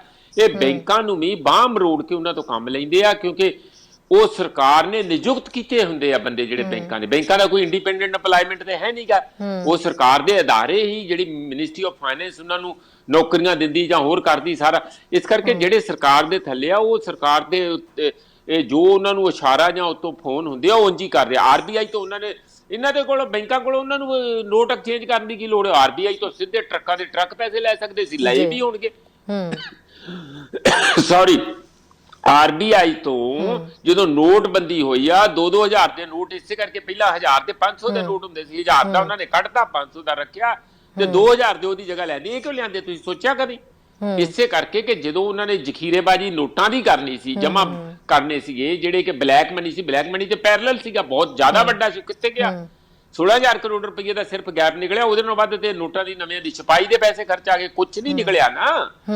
ਇਹ ਕੋਈ ਪੁੱਛਦਾ ਨਹੀਂ ਹੈਗਾ। ਮੇਰਾ ਕਹਿਣ ਦਾ ਮਤਲਬ ਇਹ ਹੈ ਕਿ ਉਹਨਾਂ ਨੂੰ ਇਹਨਾਂ ਬੈਂਕਾਂ ਰਾਹੀਂ ਲੁੱਟ ਕਰਨ ਦੀ, ਨੋਟਬੰਦੀ ਵੇਲੇ ਐਕਸਚੇਂਜ ਕਰਨ ਦੀ ਲੋੜ ਨਹੀਂ ਸੀ। ਉਹ ਆਰਬੀਆਈ ਤੋਂ ਸਿੱਧਾ ਕਰ ਲੈਣਗੇ। ਆਰਬੀਆਈ ਦੇ ਕਿਹਨੇ ਪੁੱਛਿਆ? ਉਰਜਿਤ ਪਟੇਲ ਛੱਡ ਗਿਆ, ਹੋਰ ਸਾਰੇ ਛੱਡ ਗਏ, 2 ਗਵਰਨਰ ਛੱਡ ਗਏ। ਜਿਹੜਾ ਇੱਕ ਹੋਰ ਸੈਕਟਰੀ ਉਹਨਾਂ ਦੀ ਆਰਬੀਆਈ ਦੇ ਹੱਕ 'ਚ, ਰਿਜ਼ਰਵ ਬੈਂਕ ਆਫ ਇੰਡੀਆ ਦੇ ਹੱਕ 'ਚ ਖਲੋਣ ਲਈ ਤਿਆਰ ਸੀ, ਉਹਨੂੰ ਉਹਨਾਂ ਨੇ ਬਦਲ ਦਿੱਤਾ। ਇਸ ਵੇਲੇ ਆਰਬੀਆਈ ਦਾ ਜਿੰਨਾ ਵੀ ਮਾਰਜਨ ਸੀ, ਉਹ 1,73,000 ਕਰੋੜ ਰੁਪਈਆ ਕੱਢ ਕੇ ਖਾ ਗਏ ਆ। ਸਰਕਾਰ ਲੈ ਗਈ ਆ ਉਹਨਾਂ ਨੂੰ, ਮਾਰਜਨ ਬੜਾ ਘਟਿਆ ਹੋਇਆ, ਫਲੈਕਸੀਬਿਲਿਟੀ ਹੈ ਨਹੀਂ ਗੀ। ਮੇਰਾ ਕਹਿਣ ਦਾ ਮਤਲਬ ਹੈ ਜਿਹੜੇ ਮੇਰੇ ਵੀਰ ਕਹਿ ਰਹੇ ਆ ਕਿ ਇਹਨਾਂ ਨੇ ਕੀਤਾ, ਐਮਪਲਾਈ ਨਹੀਂ ਕਰਦੇ, ਐਮਪਲਾਈ ਤਾਂ ਧਮਾਤੜ ਸਾਥੀ ਆ ਹਮਾਰੇ, ਉਹਨਾਂ ਦੀ ਕੀ ਐਮਪਲਾਈ ਦੀ ਜ਼ਰੂਰਤ ਹੈ ਕਿ ਉਹਨਾਂ ਨੂੰ ਉੱਤੋਂ ਜਿਹੜਾ ਸੈਂਟਰ ਦੇ ਦਫ਼ਤਰ ਤੋਂ ਕੋਈ ਆਰਡਰ ਆਵੇ ਤੇ ਉਹ ਨਾ ਲੋਨ ਦੇਣਗੇ ਕਿਸੇ ਨੂੰ, ਉਹਨਾਂ ਨੇ ਨੌਕਰੀ 'ਚੋਂ ਜਾਣਾ ਹੈ। ਇੰਜ ਨਹੀਂ ਹੈਗਾ, ਇਸ ਤਰ੍ਹਾਂ ਨਹੀਂ ਸਾਨੂੰ ਸੋਚਣਾ ਚਾਹੀਦਾ। ਪਰ ਇਹ ਜਿਹੜੇ ਸਾਰੇ ਮਜ਼ਾਰੇ ਕਰ ਰਹੇ ਆ ਇਹ ਤੇ ਵਿਚਾਰੇ ਧਮਾਤੜ ਸਾਥੀ ਹੈਗੇ ਆ, ਇਹ ਕੋਈ ਕਸੂਰਵਾਦ ਨਹੀਂ। ਇਹਨਾਂ ਨੂੰ ਤੇ ਤੁਹਾਨੂੰ ਪਤਾ ਕਿਸੇ ਵੇਲੇ ਜਿਹੜੀ ਬੈਂਕਾਂ ਦੀ ਨੌਕਰੀ ਸੀ ਉਹਨੂੰ ਸਭ ਤੋਂ ਵੱਡੀ ਤੇ ਐਲੀਟ ਨੌਕਰੀ ਮੰਨਿਆ ਜਾਂਦਾ ਜੀ। ਇਸ ਵੇਲੇ ਸਭ ਤੋਂ ਵੱਧ ਲੁੱਟ ਤੇ ਸਭ ਤੋਂ ਘੱਟ ਤਨਖਾਹ ਜਿਹੜੀ ਆ ਉਹ ਬੈਂਕ EMPLOYEES ਦੀ ਆ। ਮੈਂ ਕਿੰਨਿਆਂ ਬੈਂਕ EMPLOYEES ਨੂੰ ਜਾਣਦਾ ਆ ਤੇ ਬਹੁਤ ਬੁਰਾ ਹਾਲ ਹੈ ਬੈਂਕ EMPLOYEE ਦਾ, ਤੇ ਕੀਤਾ ਇਸੇ ਸਰਕਾਰਾਂ ਨੇ। ਹਾਂਜੀ ਜੀ ਪ੍ਰੋਫੈਸਰ ਸਾਹਿਬ, ਕੁਝ ਬੈਂਕਾਂ ਦਾ ਨਿੱਜੀਕਰਨ ਕਰ ਦੇਣਾ, ਮਰਜ ਕਰ ਦੇਣਾ ਤੇ ਕੁਝ ਨੂੰ ਵੇਚ ਦੇਣਾ, ਇਹ ਕੀ ਫਾਰਮੂਲਾ ਹੈ? ਇਸ ਫਾਰਮੂਲੇ ਨੂੰ ਥੋੜਾ ਜਿਹਾ ਸਮਝਾਓ। ਦੇਖੋ, ਮਰਜ਼ ਕਰਨ ਦਾ ਮਤਲਬ ਇਹ ਹੈ ਕਿ ਜਦੋਂ ਕੰਸੈਂਟਰੇਸ਼ਨ, ਜਿਸ ਤਰ੍ਹਾਂ ਮੈਂ ਸ਼ੁਰੂ ਚ ਕਿਹਾ ਸੀਗਾ, ਜਦੋਂ ਸੱਤਾ ਦੀ ਕੰਸੈਂਟਰੇਟ ਕਰਨੀ ਆ ਤੇ ਪੈਸੇ ਦੀ ਵੀ ਇਹਨਾਂ ਵੱਲੋਂ, ਤੇ ਜੇ ਇਹ ਆ ਕਿ 2 ਜਾਂ 3 ਜਾਂ 4 ਵੱਧ ਤੋਂ ਵੱਧ ਬੈਂਕਾਂ ਰਹਿ ਜਾਣ ਬਸ ਬਹੁਤ ਆ, ਬਾਕੀ ਸਾਰੀਆਂ ਖਤਮ ਕਰ ਦਿਓ। ਉਹਨਾਂ ਚੋਂ ਜਿਹੜੀਆਂ 4 ਹੋਣ, ਇੱਕ ਅੱਧੀ ਭਾਵੇਂ ਸਟੇਟ ਦੀ ਰੱਖ ਲਿਓ, ਜਾਨੀ ਐਵੇਂ ਨਾ ਮਾਤਰ ਜਿਹੀ, ਜਿਹੜੀ ਕਿ ਕਮਜ਼ੋਰ ਜੀ ਹੋਵੇ, ਲੰਗੜੀ ਜੀ, ਜਿਵੇਂ ਸਰਕਾਰੀ ਸਕੂਲ ਤੇ ਪ੍ਰਾਈਵੇਟ ਸਕੂਲ, ਸਰਕਾਰੀ ਯੂਨੀਵਰਸਿਟੀਆਂ, ਪ੍ਰਾਈਵੇਟ ਯੂਨੀਵਰਸਿਟੀਆਂ ਦੀਆਂ 50 ਟਾਈਮਸ ਜ਼ਿਆਦਾ ਫੀਸ ਹੈਗੀ ਆ, ਹਰ ਕਿਸੇ ਦਾ ਖਰਚਾ 50 ਟਾਈਮਸ ਜ਼ਿਆਦਾ ਆ, ਜਾਨੀ 20 ਟਾਈਮਸ, 25 ਟਾਈਮਸ, 50 ਟਾਈਮਸ ਪ੍ਰਾਈਵੇਟਾਂ ਦਾ। ਉਹੋ ਹੀ ਹਾਲ ਇੱਥੇ ਪ੍ਰਾਈਵੇਟ ਬੈਂਕ ਦਾ ਤੇ ਪਬਲਿਕ ਸੈਕਟਰ ਦੀ ਬੈਂਕ ਦਾ ਹੋਊਗਾ। ਉੱਥੇ ਕਿਸੇ ਨੇ ਜਾਣਾ ਨਹੀਂ, ਲਾਈਨਾਂ ਲੰਮੀਆਂ ਹੋਣਗੀਆਂ, ਬੁਰਾ ਹਾਲ ਹੋਊ, ਲੋਕ ਛੱਡ ਕੇ ਪ੍ਰਾਈਵੇਟ ਜਾਣਗੇ, ਜਿੱਥੇ ਏਸੀ ਵੀ ਵਧੀਆ ਲੱਗਾ ਹੋਊਗਾ, ਹੈਲੋ ਹਾਏ ਵੀ ਹੋਊਗੀ, ਚਾਹ ਦਾ ਕੱਪ ਵੀ ਹੋਊਗਾ, ਨਾਲ ਲਟਾ ਕੇ ਵੀ ਆਉਣਗੇ। ਉਹ ਜਿਹੜੀਆਂ ਵੱਡੀਆਂ ਬੈਂਕਾਂ ਬਣ ਜਾਣਗੀਆਂ ਤੇ ਉਹਦਾ ਮਤਲਬ ਇਹ ਕਿ ਉਹ ਸਿੱਧੀਆਂ ਅਡਾਨੀ ਅਬਾਨੀ ਦੀਆਂ ਹੋਣਗੀਆਂ, ਉਹਨਾਂ ਨੂੰ ਕੇਟਰ ਕਰਨਗੀਆਂ। ਧਮਾਤੜ ਨੂੰ ਜਿਹੜਾ ਬਚਿਆ ਜਿਹਨੂੰ ਕਹਿੰਦੇ ਝੂਠ ਬੱਚੀ ਧਮਾਤੜ ਦੇਈ ਜਾਣਗੇ, ਔਰ ਪਰ ਉਹਨਾਂ ਤੋਂ ਫਿਰ ਰੇਟ ਜ਼ਿਆਦਾ ਲੈਣਗੇ। ਪਰ ਜਿਹੜੇ ਜ਼ਿਆਦਾ ਵੱਡੇ ਕਾਰਪੋਰੇਟਾਂ ਨੂੰ ਦੇਣਗੇ ਉਹਦਾ ਰੇਟ ਆਫ ਇੰਟਰਸਟ ਲੋ ਤੇ ਦੇਣਗੇ, ਕਹਿਣਗੇ ਕਿ ਸਾਡਾ ਮਨੀ ਸਿਕਿਉਰ ਹੈਗਾ। ਇਸ ਕਰਕੇ ਇਹ ਬੜਾ ਧੰਦਾ, ਇਹ ਬੜਾ ਕੰਪਲੈਕਸ। ਮੈਂ ਇਕਨੋਮਿਕਸ ਦਾ ਮਾੜਾ ਮੋਟਾ, ਫਾਈਨੈਂਸ ਦਾ, ਇਕਨੋਮਿਕਸ ਦਾ ਜਾਣਦਾ ਕਰਕੇ ਮੈਂ ਇਸ ਤਰੀਕੇ ਨਾਲ ਬੈਂਕਾਂ ਸੰਬੰਧੀ ਪ੍ਰੋਫੈਸਰ ਸਾਹਿਬ, ਬੈਂਕਾਂ ਸੰਬੰਧੀ ਜਾਣਕਾਰੀ ਮਿਲੀ ਕੋਈ? ਕਿਹੜੇ ਬੈਂਕ ਹੋ ਸਕਦੇ ਨੇ? ਕਿਉਂਕਿ ਚਰਚਾ ਤਾਂ ਜਿਹੜੀ ਹੋਈ ਹੈ, ਖੈਰ bank of Maharashtra, bank of India ਔਰ ਇੰਡੀਅਨ ਓਵਰਸੀਜ਼ ਬੈਂਕ ਤੇ ਸੈਂਟਰਲ ਬੈਂਕ ਆਫ ਇੰਡੀਆ ਦੇ ਨਾਮ ਲਏ ਜਾ ਰਹੇ ਨੇ। ਕੀ ਇਹੀ ਬੈਂਕਾਂ ਦੀ ਪੱਕੀ ਲਿਸਟ ਹੈਗੀ ਹੈ? ਦੇਖੋ, ਹਾਲ ਦੀ ਘੜੀ ਤੇ ਰੁਕ ਜਾਊਗੀ, ਪਰ ਇਹ ਹੈ ਜ਼ਰੂਰ ਕਿ ਉਹ ਚੱਲ ਰਹੇ ਹੈਗੇ ਆ। ਪਰ ਇਹ ਲਿਸਟ ਸਾਡੇ ਲਈ ਜਿਹੜੀ ਜਿਉਂ ਦੇਖੋ ਤੇ ਕੋਈ ਉਨੀ ਇੰਪੋਰਟੈਂਟ ਨਹੀਂ। ਇਹ ਤੇ ਜਿਹੜੇ EMPLOYEE ਆ, ਜਿਹੜੀ ਬੈਂਕ ਦਾ ਨਾਮ ਆਉਂਦਾ ਉਹਨਾਂ ਦਾ ਧੜਾਕਾ ਨਿਕਲਦਾ। ਸਾਡੇ ਲਈ ਐਜ਼ ਐਨ ਇਸ਼ੂ ਜਿਹੜਾ ਇੰਪੋਰਟੈਂਟ ਇਹੀ ਹੈ ਕਿ ਕਿਸੇ ਦਾ ਵੀ ਲਿਸਟ ਜਾਰੀ ਹੋ ਸਕਦੀ ਆ। ਕਿਸੇ ਨੂੰ ਅੱਜ ਦੀ ਲਿਸਟ ਨੂੰ ਹਾਲ ਦੀ ਘੜੀ ਰੋਕ ਦੇਣਗੇ, ਕੱਲ ਨੂੰ ਹੋਰ ਕਿਸੇ ਤਰੀਕੇ ਨਾਲ ਬੈਕਡੋਰ ਉਹਨੂੰ ਸ਼ੁਰੂ ਕਰ ਦੇਣਗੇ। ਪਰ ਇੰਪੋਰਟੈਂਟ ਸਭ ਨਾਲੋਂ ਚੀਜ਼ ਇਹ ਹੈ ਕਿ ਫਿਰ ਜਿਹੜੇ ਉਹ ਲੋਕ ਭਲਾਈ ਦੇ ਜਾਂ ਦੇਸ਼ ਭਲਾਈ ਦਾ ਕੰਮ ਸੀਗਾ, ਜਿਹੜੀਆਂ ਪਬਲਿਕ ਸੈਕਟਰ ਬੈਂਕਾਂ ਵੱਡੇ ਪੱਧਰ ਤੇ EMPLOYEE ਰੱਖ ਕੇ ਛੋਟੇ ਬੰਦਿਆਂ ਨੂੰ ਕੇਟਰ ਕਰਦੀਆਂ ਸੀ, ਉਹਨਾਂ ਦੀਆਂ ਸਹੂਲਤਾਂ ਦਿੰਦੇ ਸੀ, ਔਰ ਥੱਲਿਓਂ ਗਰਾਊਂਡ ਲੈਵਲ ਤੋਂ ਵਿਕਾਸ ਕਰਨ ਦਾ ਕੰਮ ਕਰਦੇ ਸੀ। ਉਹ ਫਿਰ ਕੌਣ ਕਰੂਗਾ? ਇਹ ਬੈਂਕਾਂ ਪ੍ਰਾਈਵੇਟ ਤੇ ਨਹੀਂ ਕਰਨਗੀਆਂ, ਉਹ ਤੇ ਆਟੋਮੇਸ਼ਨ ਤੇ ਜਾਣਗੀਆਂ, ਘੱਟੋ ਘੱਟ ਪੈਸਿਆਂ ਦੇ ਨਾਲ ਖਰਚਾ ਕਰਕੇ ਵੱਧ ਤੋਂ ਵੱਧ ਮੁਨਾਫਾ ਲੈਣ ਦੀ ਕੋਸ਼ਿਸ਼ ਕਰਨਗੀਆਂ, ਘੱਟ ਤੋਂ ਘੱਟ EMPLOYEE ਹੀ ਰੱਖਣਗੀਆਂ, ਤੇ ਉਸ ਕਿਸਮ ਦਾ ਸਾਰਾ ਕੰਮ ਚੱਲੂਗਾ। ਉਸ ਦੇ ਨਾਲ ਆਮ ਬੰਦਾ ਜਿਹੜਾ ਆ ਉਹਦੇ ਤੇ ਇਹ ਗਾਜ ਗਿਰੂਗੀ, ਔਰ ਉਹਦੇ ਲਈ ਇਹ ਜੀਣਾ ਜਿਹੜਾ ਔਖਾ ਹੋ ਜਾਊਗਾ। EMPLOYEE ਦੇ ਅਨਐਮਪਲਾਇਮੈਂਟ ਤੇ ਹੋਊਗੀ ਜਿਹੜੀ ਹੋਊਗੀ, ਨਾਲੋਂ ਨਾਲ ਜਿਹੜੇ ਬੰਦਿਆਂ ਨੇ ਉਹ ਸਹੂਲਤ ਲੈਣੀਆਂ ਉਹ ਵੀ ਉਹਦੇ ਤੋਂ ਬਿਰਵੇ ਹੋ ਜਾਣਗੇ। ਹਾਂਜੀ ਸ਼ਾਇਰੀ ਜੀ ਬਿਲਕੁਲ ਪ੍ਰੋਫੈਸਰ ਸਾਹਿਬ, ਠੀਕ ਹੈ, ਤਾਂ ਚਲੋ ਹੋ ਗਈ ਬੈਂਕਾਂ ਦੀ ਹੜਤਾਲ ਦੀ ਜਿਹੜੀ ਅਸੀਂ ਗੱਲ ਕਰ ਰਹੇ ਸੀਗੇ ਵੀ ਬੈਂਕ ਮੁਲਾਜ਼ਮ ਜਿਹੜੇ ਨੇ ਉਹ ਕਿਵੇਂ ਪਿਸ ਰਹੇ ਨੇ ਜਾਂ ਕੀ ਹੁਣ ਇਸ ਦੇ ਉੱਤੇ ਰੌਲਾ ਪਿਆ ਹੋਇਆ। ਇਸ ਤੋਂ ਇਲਾਵਾ ਮੇਰੇ ਕੁਝ ਕਾਲਰਸ ਕਾਲ ਕਰ ਰਹੇ ਸੀਗੇ, ਮੈਂ ਉਹਨਾਂ ਦੀ ਕਾਲ ਵਿੱਚੋਂ ਦੀ ਸ਼ਾਇਦ ਅਟੈਂਡ ਨਹੀਂ ਕਰ ਪਾਈ, ਔਰ ਪਲੀਜ਼ ਉਹ ਦੁਬਾਰਾ ਕਾਲ ਕਰ ਸਕਦੇ ਨੇ। ਪ੍ਰੋਫੈਸਰ ਸਾਹਿਬ, ਅਗਲੇ ਅਸੀਂ ਮੁੱਦੇ ਵੱਲ ਜੇ ਵਧੀਏ ਤਾਂ ਰਾਜਨਾਥ ਸਿੰਘ ਜਿਹੜਾ ਹੈ, ਰਾਜਨਾਥ ਸਿੰਘ ਅਪੀਲ ਕਰ ਰਹੇ ਨੇ ਇਸ ਵੇਲੇ, ਤੇ ਉਹ ਕਿਤੇ ਨਾ ਕਿਤੇ ਕਿਸਾਨਾਂ ਤੇ ਸਰਕਾਰ ਵਿਚਾਲੇ ਪੁਲ ਬਣਨ ਦਾ ਕੰਮ ਕਰ ਰਹੇ ਨੇ। ਇੱਕ ਕਾਲਰ ਦੀ ਕਾਲ ਅਟੈਂਡ ਕਰ ਲਈ ਨਾਲ। ਜੀ ਸਤਿ ਸ਼੍ਰੀ ਅਕਾਲ ਜੀ। ਹੈਲੋ, ਸਤਿ ਸ਼੍ਰੀ ਅਕਾਲ ਸੌਰੀ ਜੀ ਮਨਜੀਤ ਸਿੰਘ ਜੀ। ਜੀ ਸਰ, ਸਤਿ ਸ਼੍ਰੀ ਅਕਾਲ ਜੀ। ਸਰ ਕੀ ਕਹਿਣਾ ਚਾਹੋਗੇ ਜੀ? ਮੈਂ ਤਾਂ ਨਿੱਜੀ ਬੈਂਕਾਂ ਦਾ, ਮੈਂ ਆਪਣੇ ਤੇ ਬੀਤੀ ਗੱਲ ਮੈਂ ਤੁਹਾਨੂੰ ਦੱਸਦਾ ਹਾਂ। ਸਾਡੇ ਜੀ HDFC ਦੀ ਬੈਂਕ ਖੁੱਲ ਗਈ ਤੇ ਝੋਨੇ ਦੇ ਪੈਸੇ ਆਏ ਤੇ ਝੋਨੇ ਦੇ ਚੈੱਕ ਉੱਥੇ ਆੜਤੀ ਨੇ ਤੇ 10 ਲੱਖ ਦੇ ਸੀਗੇ, ਤੇ ਮੈਨੂੰ ਕਹਿੰਦੇ ਜੀ ਕਾਫੀ ਲਿਆ ਦੇ। ਮੈਂ ਕਿਹਾ ਮੈਨੂੰ ਪਾਣੀ ਦਾ ਗਲਾਸ ਦੇ ਦਿਓ, ਕਾਫੀ ਨਹੀਂ ਮੈਂ ਪੀਣੀ। ਮੈਨੂੰ ਪਤਾ ਕਾਫੀ ਦੇ ਹੋਰ ਵੀ ਮੇਰਾ ਕੱਢਣਾ ਕੁਛ ਨਹੀਂ ਜੀ, ਨਹੀਂ ਕਰਦੇ ਤੇ ਇੱਕ ਕੁੜੀ ਤੇ ਇੱਕ ਮੁੰਡਾ ਘਰ ਭੇਜ ਦਿੱਤਾ, ਭੇਜ ਕੇ ਤੁਹਾਡੀ ਜੀ FD ਕਰਨੀ ਹੈ ਜੀ। ਮੈਂ ਕਿਹਾ ਸਾਡੇ ਕੋਲ ਤਾਂ ਹਾਲੇ ਗੋਲੇ ਦੇ ਪੈਸੇ ਹੁੰਦੇ ਆ, ਪੈਸੇ ਲੱਗ ਜਾਂਦੇ ਆ। ਉਹ ਮਗਰਵਾਣੀ ਕੀ ਹੋਇਆ, ਜਦੋਂ 25,000 ਦੀ ਮੈਂ ਕਿਹਾ ਚੱਲ ਬਈ ਸਰਦਾਰਨੀ ਦੇ ਨਾਂ ਦੀ ਕਰ ਦਿਓ। ਅੱਛਾ ਜੀ। ਉਹ ਜਦੋਂ ਪੇਪਰ ਆਏ ਉਹ ਇੰਸ਼ੋਰੈਂਸ ਦੇ ਆ ਗਏ। ਅੱਛਾ ਜੀ। ਅੱਛਾ ਮਗਰ ਹੋਣੀ ਇੱਕ ਕਿਸ਼ਤ ਮੇਰੇ ਖਾਤੇ ਚੋਂ ਕੱਢ ਲਈ, ਦੂਜੀ ਕਿਸ਼ਤ ਵੀ ਕੱਢ ਲਈ। ਤੇ ਕਿਉਂਕਿ ਇਹਦਾ ਬਹੁਤ ਮੰਦਾ ਹਾਲ ਆ। ਜਿਹੜੇ ਮੁਲਾਜ਼ਮ ਆ ਉਹਨਾਂ ਦਾ ਇੰਨਾ ਸ਼ੋਸ਼ਣ ਹੁੰਦਾ। ਉਹਦੀ ਘਰ ਨੂੰ ਜਾਣਾ ਹੁੰਦਾ, ਉਸੇ ਵੇਲੇ ਕਹਿੰਦੇ ਪੇਪਰ ਲੈ ਕੇ ਜਾਓ ਲੁਧਿਆਣੇ ਨੂੰ, ਉੱਥੇ ਨੂੰ ਉੱਥੇ ਫਲਾਣੇ, ਛੱਡ ਕੇ ਭੱਜਦੇ ਅਗਲੇ। 7-7 ਹਜ਼ਾਰ ਨੂੰ ਨੌਕਰੀ ਕਰਦੇ ਉਹ ਜੀ। ਬਿਲਕੁਲ। ਤੇ ਬੱਚਿਆਂ ਲਈ ਇੰਨਾ ਬਹੁਤ ਬੁਰਾ ਹਾਲ ਹੈਗਾ। ਤਾਂ ਇਹ ਸਰਕਾਰ ਦੀ ਹਾਲਤ ਆ। ਸਰਕਾਰ ਉਹਨਾਂ ਨੂੰ ਪਤਾ ਆ, ਹੁਣ ਇਹਦਾ ਇਕਨੋਮਿਕਸ ਦੇ ਹੈਗੇ ਆ, ਬੜੇ ਮਾਹਰ ਆ, ਇਹਨਾਂ ਦੇ ਪ੍ਰੋਗਰਾਮ ਸੁਣਦੇ ਰਹਿੰਦੇ ਆ। ਤੇ ਕਿਉਂਕਿ ਇਹ ਜਿੱਦ ਨੂੰ ਅੱਜ ਦੇਸ਼ ਜਾ ਰਿਹਾ, ਇੱਕ ਵਿਨਾਸ਼ ਵੱਲ ਨੂੰ ਜਾ ਰਿਹਾ। ਹੁਣ ਕੈਨੇਡਾ ਦੇ ਇੱਥੇ ਤਾਂ ਮਤਲਬ ਸਾਰੀ ਜ਼ਮੀਨ ਦੇ ਦਿੱਤੀ। ਜਿੱਦਾਂ ਸਰੀ ਦੇ ਵਿੱਚ ਹਸਪੀਟਲ ਬਣਾਉਣ ਲਈ ਜਗ੍ਹਾ ਨਹੀਂ ਮਿਲਦੀ ਸੀਗੀ। ਠੀਕ ਨੀ ਜੀ। ਜਿਹੜੀ ਸਿਆਣਾ ਬਾਪ ਆ ਉਹ ਜ਼ਮੀਨ ਸਾਂਭ ਕੇ ਰੱਖਦਾ ਜੀ, ਕਿਤੇ ਵੇਲੇ ਵੀ ਕੰਮ ਆਉਂਦੀ। ਹੁਣ ਉੱਥੇ ਤਾਂ ਡਿਫੈਂਸ ਦੀਆਂ ਜ਼ਮੀਨਾਂ ਵੇਚ ਰਹੇ ਆ। ਸਾਡੇ ਪਿੰਡ ਦੇ ਲਾਗੇ ਉੱਥੇ ਤਕੜਾ ਇਹਨਾਂ ਦਾ ਹੈਗੀ ਜ਼ਮੀਨ, ਸਾਰੀ ਬਕਾਊ ਆ। ਜਦੋਂ ਤੁਸੀਂ ਸਭ ਕੁਝ ਵੇਚ ਦੇਣਾ, ਰੇਲਵੇ ਦੀਆਂ ਜ਼ਮੀਨਾਂ ਵੇਚ ਦੇਣੀਆਂ। ਰੇਲਵੇ ਅੱਜ ਇੱਕ ਦਿੱਲੀ ਦੇ ਵਿੱਚ ਹੁਣ ਸ਼੍ਰੋਮਣੀ ਕਮੇਟੀ ਨੇ ਹਸਪੀਟਲ ਖੋਲਿਆ, ਜਿਹਦੇ ਵਿੱਚ 50 ਰੁਪਏ ਦੇ ਵਿੱਚ MRI ਹੋਣੀ ਆ, ਤੇ ਸਾਡੇ ਪਲੇਟਫਾਰਮ ਦਾ ਰੇਟ 50 ਰੁਪਏ ਹੋ ਗਿਆ ਜੀ। ਕਿੱਧਰ ਨੂੰ ਜਾਵਾਂਗੇ ਅਸੀਂ? ਬਿਲਕੁਲ। ਹੁਣ ਜੇ ਫਲੋਰ ਤੋਂ ਲੁਧਿਆਣੇ ਨਹੀਂ ਜਾਣਾ ਹੋਵੇ 15 ਰੁਪਏ ਦਾ ਟਿਕਟ ਆ, ਤੇ ਜੇ ਚੜਾਉਣ ਵਾਲਾ ਜਿਹੜਾ ਗਿਆ ਜਾਂ ਪਲੇਟਫਾਰਮ ਤੇ ਚੱਲ ਗਿਆ 50 ਰੁਪਏ ਹੋਊਗਾ। ਬਿਲਕੁਲ ਸਰ, ਯਾਨੀ ਕਿ ਤੁਸੀਂ ਬਿਲਕੁਲ ਸਾਹਿਬ ਨੂੰ ਰਾਤ ਨੂੰ ਸੁਪਨਾ ਆਉਂਦਾ, ਸਵੇਰ ਨੂੰ ਇਹ ਲਾਗੂ ਕਰਦੇ ਆ। ਇਹ ਸੁਪਨਵਾਜ ਪ੍ਰਧਾਨ ਮੰਤਰੀ ਦੇਸ਼ ਲਈ ਖਤਰਨਾਕ ਆ ਜੀ। ਬਿਲਕੁਲ। ਜੋ ਨਹੀਂ ਸਰ। ਹਾਂਜੀ, ਸੁਪਨਬਾਜ਼ ਨਹੀਂ ਆ ਭਾਜੀ, ਇਹ ਹੈਗਾ ਆ, ਇਹ ਜੁਮਲੇਬਾਜ਼ ਆ ਜੀ। ਸ਼ੁਕਰੀਆ ਸਰ, ਤੁਸੀਂ ਰਿਪਲਾਈ ਸੁਣ ਸਕਦੇ ਹੋ। ਜੁਮਲੇਬਾਜ਼ ਹੈਗਾ ਆ, ਸ਼ਹਿਰੀ ਜੁਮਲੇਬਾਜ਼ ਆ, ਕੱਲਾ ਸੁਪਨਬਾਜ਼। ਸੁਪਨੇ ਤੇ ਫਿਰ ਵੀ ਲੈਣਾ ਚਲੋ ਮਾੜੀ ਗੱਲ ਨਹੀਂ ਹੈਗੀ। ਇਹ ਤੇ ਝੂਠਾਂ ਦਾ ਪਲੰਦਾ ਹੈ, ਨਿਰਾ ਗਪੌੜ ਸੰਖ ਹੈਗਾ। ਤੇ ਚਲੋ ਉਹਨਾਂ ਦੀਆਂ ਗੱਲਾਂ ਛੱਡੋ। ਮੈਂ ਇੱਕ ਤੁਹਾਨੂੰ ਥੋੜੀ ਜਿਹੀ ਚੰਗੀ ਗੱਲ ਇਹ ਦੱਸਣੀ ਸੀ, ਵਿੱਚੋਂ ਰਹਿ ਗਈ ਕਿਉਂਕਿ ਕਾਲਾਂ ਆ ਜਾਂਦੀਆਂ। ਚੰਗੀ ਗੱਲ ਪ੍ਰੋਫੈਸਰ ਸਾਹਿਬ ਨਾਲ ਛੁਪਾਇਆ ਕਰੋ, ਚੰਗੀ ਗੱਲ ਸਾਨੂੰ ਜ਼ਰੂਰ ਦੱਸਿਆ ਕਰੋ। ਉਹ ਭੁੱਲ ਜਾਂਦੀ ਵਿੱਚੋਂ ਨਾ, ਜਦੋਂ ਕਾਲਾਂ ਆਉਂਦੀਆਂ, ਕਾਲ ਇਹੋ ਜੀ ਧੜੱਲੇ ਨਾਲ ਕਰਦੇ ਆ, ਚੜ ਕੇ ਕਰਦੇ ਆ ਨਾ, ਤੇ ਬੰਦਾ ਪੈਰਾਂ। ਬਿਲਕੁਲ ਪ੍ਰੋਫੈਸਰ ਸਾਹਿਬ, ਲੋਕਾਂ ਨੂੰ ਇੰਤਜ਼ਾਰ ਹੁੰਦਾ ਇਸ ਟਾਈਮ, ਉਹ ਬੈਠੇ ਹੁੰਦੇ ਨੇ ਘਰਾਂ ਦੇ ਟੀਵੀ ਦੇ ਅੱਗੇ, ਉਹਨਾਂ ਨੂੰ ਹੁੰਦਾ ਕਿ ਅੱਜ ਜਦੋਂ ਟੌਪਿਕ ਛਿੜਨਾ ਤਾਂ ਅਸੀਂ ਕਾਲ ਜ਼ਰੂਰ ਲਾਣੀ ਹੈ। ਚਲੋ ਅਗਲੀ ਗੱਲ ਮੈਂ ਇਹ ਕਹਿਣੀ ਚਾਹੁੰਦਾ ਕਿ ਸਾਡੇ ਵੀਰਾਂ ਨੂੰ ਇੱਕ ਚੰਗੀ ਖਬਰ ਮੈਂ ਇਹੀ ਦੇਣੀ ਚਾਹੁੰਦਾ ਕਿ ਪੂਰਾ ਦੇਸ਼ ਇਸ ਵੇਲੇ ਉੱਬਲ ਰਿਹਾ। ਇਹ ਚੀਜ਼ਾਂ ਰੁਕਣੀਆਂ ਨਹੀਂ। ਬੈਂਕਾਂ ਤੋਂ ਬਾਅਦ LIC ਵਾਲੇ ਆ ਰਹੇ ਆ, ਉਦੋਂ ਬਾਅਦ ਤੁਸੀਂ ਦੇਖਿਓ ਰੇਲਵੇ ਵਾਲੇ ਹੜਤਾਲ ਕਰਨਗੇ, ਉਦੋਂ ਬਾਅਦ ਡੌਕ ਵਰਕਰਸ ਕਰਨਗੇ। ਅਡਾਨੀ ਨੂੰ ਬੰਦਰਗਾਹਾਂ ਵੇਚੀਆਂ ਜਾ ਰਹੀਆਂ, ਏਅਰਪੋਰਟ ਅਡਾਨੀ ਨੂੰ ਵੇਚੇ ਜਾ ਰਹੇ ਆ। ਇਹ ਤੁਸੀਂ ਸਾਰੇ ਕਿਸਮ ਦੇ BSNL ਉਹਨੂੰ ਵੇਚਿਆ ਜਾ ਰਿਹਾ। ਪਹਿਲਾਂ ਫੇਲ ਕਰਦੇ ਆ, ਪਹਿਲਾਂ ਉਹਨਾਂ ਨੂੰ ਜਾਣੀ ਗਲਤ ਬੰਦੇ ਜ਼ਿਆਦਾ ਓਵਰ ਇੰਪਲਾਇਮੈਂਟ ਕਈ ਵਾਰੀ ਕਰਦੇ ਆ। ਹੁਣ ਤੁਹਾਨੂੰ ਪਤਾ ਕਿ 4G ਦਾ ਕਨੈਕਸ਼ਨ ਨਹੀਂ ਬਾਕੀ ਸਾਰਿਆਂ ਨੂੰ ਦੇਂਦੇ, ਪ੍ਰਾਈਵੇਟਾਂ ਨੂੰ, ਜੀਓ ਨੂੰ, ਹੋਰਨਾਂ ਨੂੰ 4G 5G ਸਾਰਾ ਕੁਝ ਦੇਈ ਜਾਣਗੇ। ਜਿਹੜਾ ਸਰਕਾਰੀ ਅਦਾਰਾ ਉਹਨੂੰ ਜਿਹੜਾ ਸਪੈਕਟਰਮ ਹੀ ਨਹੀਂ ਦਿੰਦੇ, ਤੇ ਉਹ ਵਿਚਾਰਾ ਡੁੱਬਣਾ ਹੀ ਡੁੱਬਣਾ ਹੈ। ਬੜਾ ਮਾੜਾ ਹਾਲ ਹੈ, ਜਾਣੀ ਜ਼ਬਰਦਸਤ ਢੰਗ ਦੇ ਨਾਲ ਹਮਲਾ।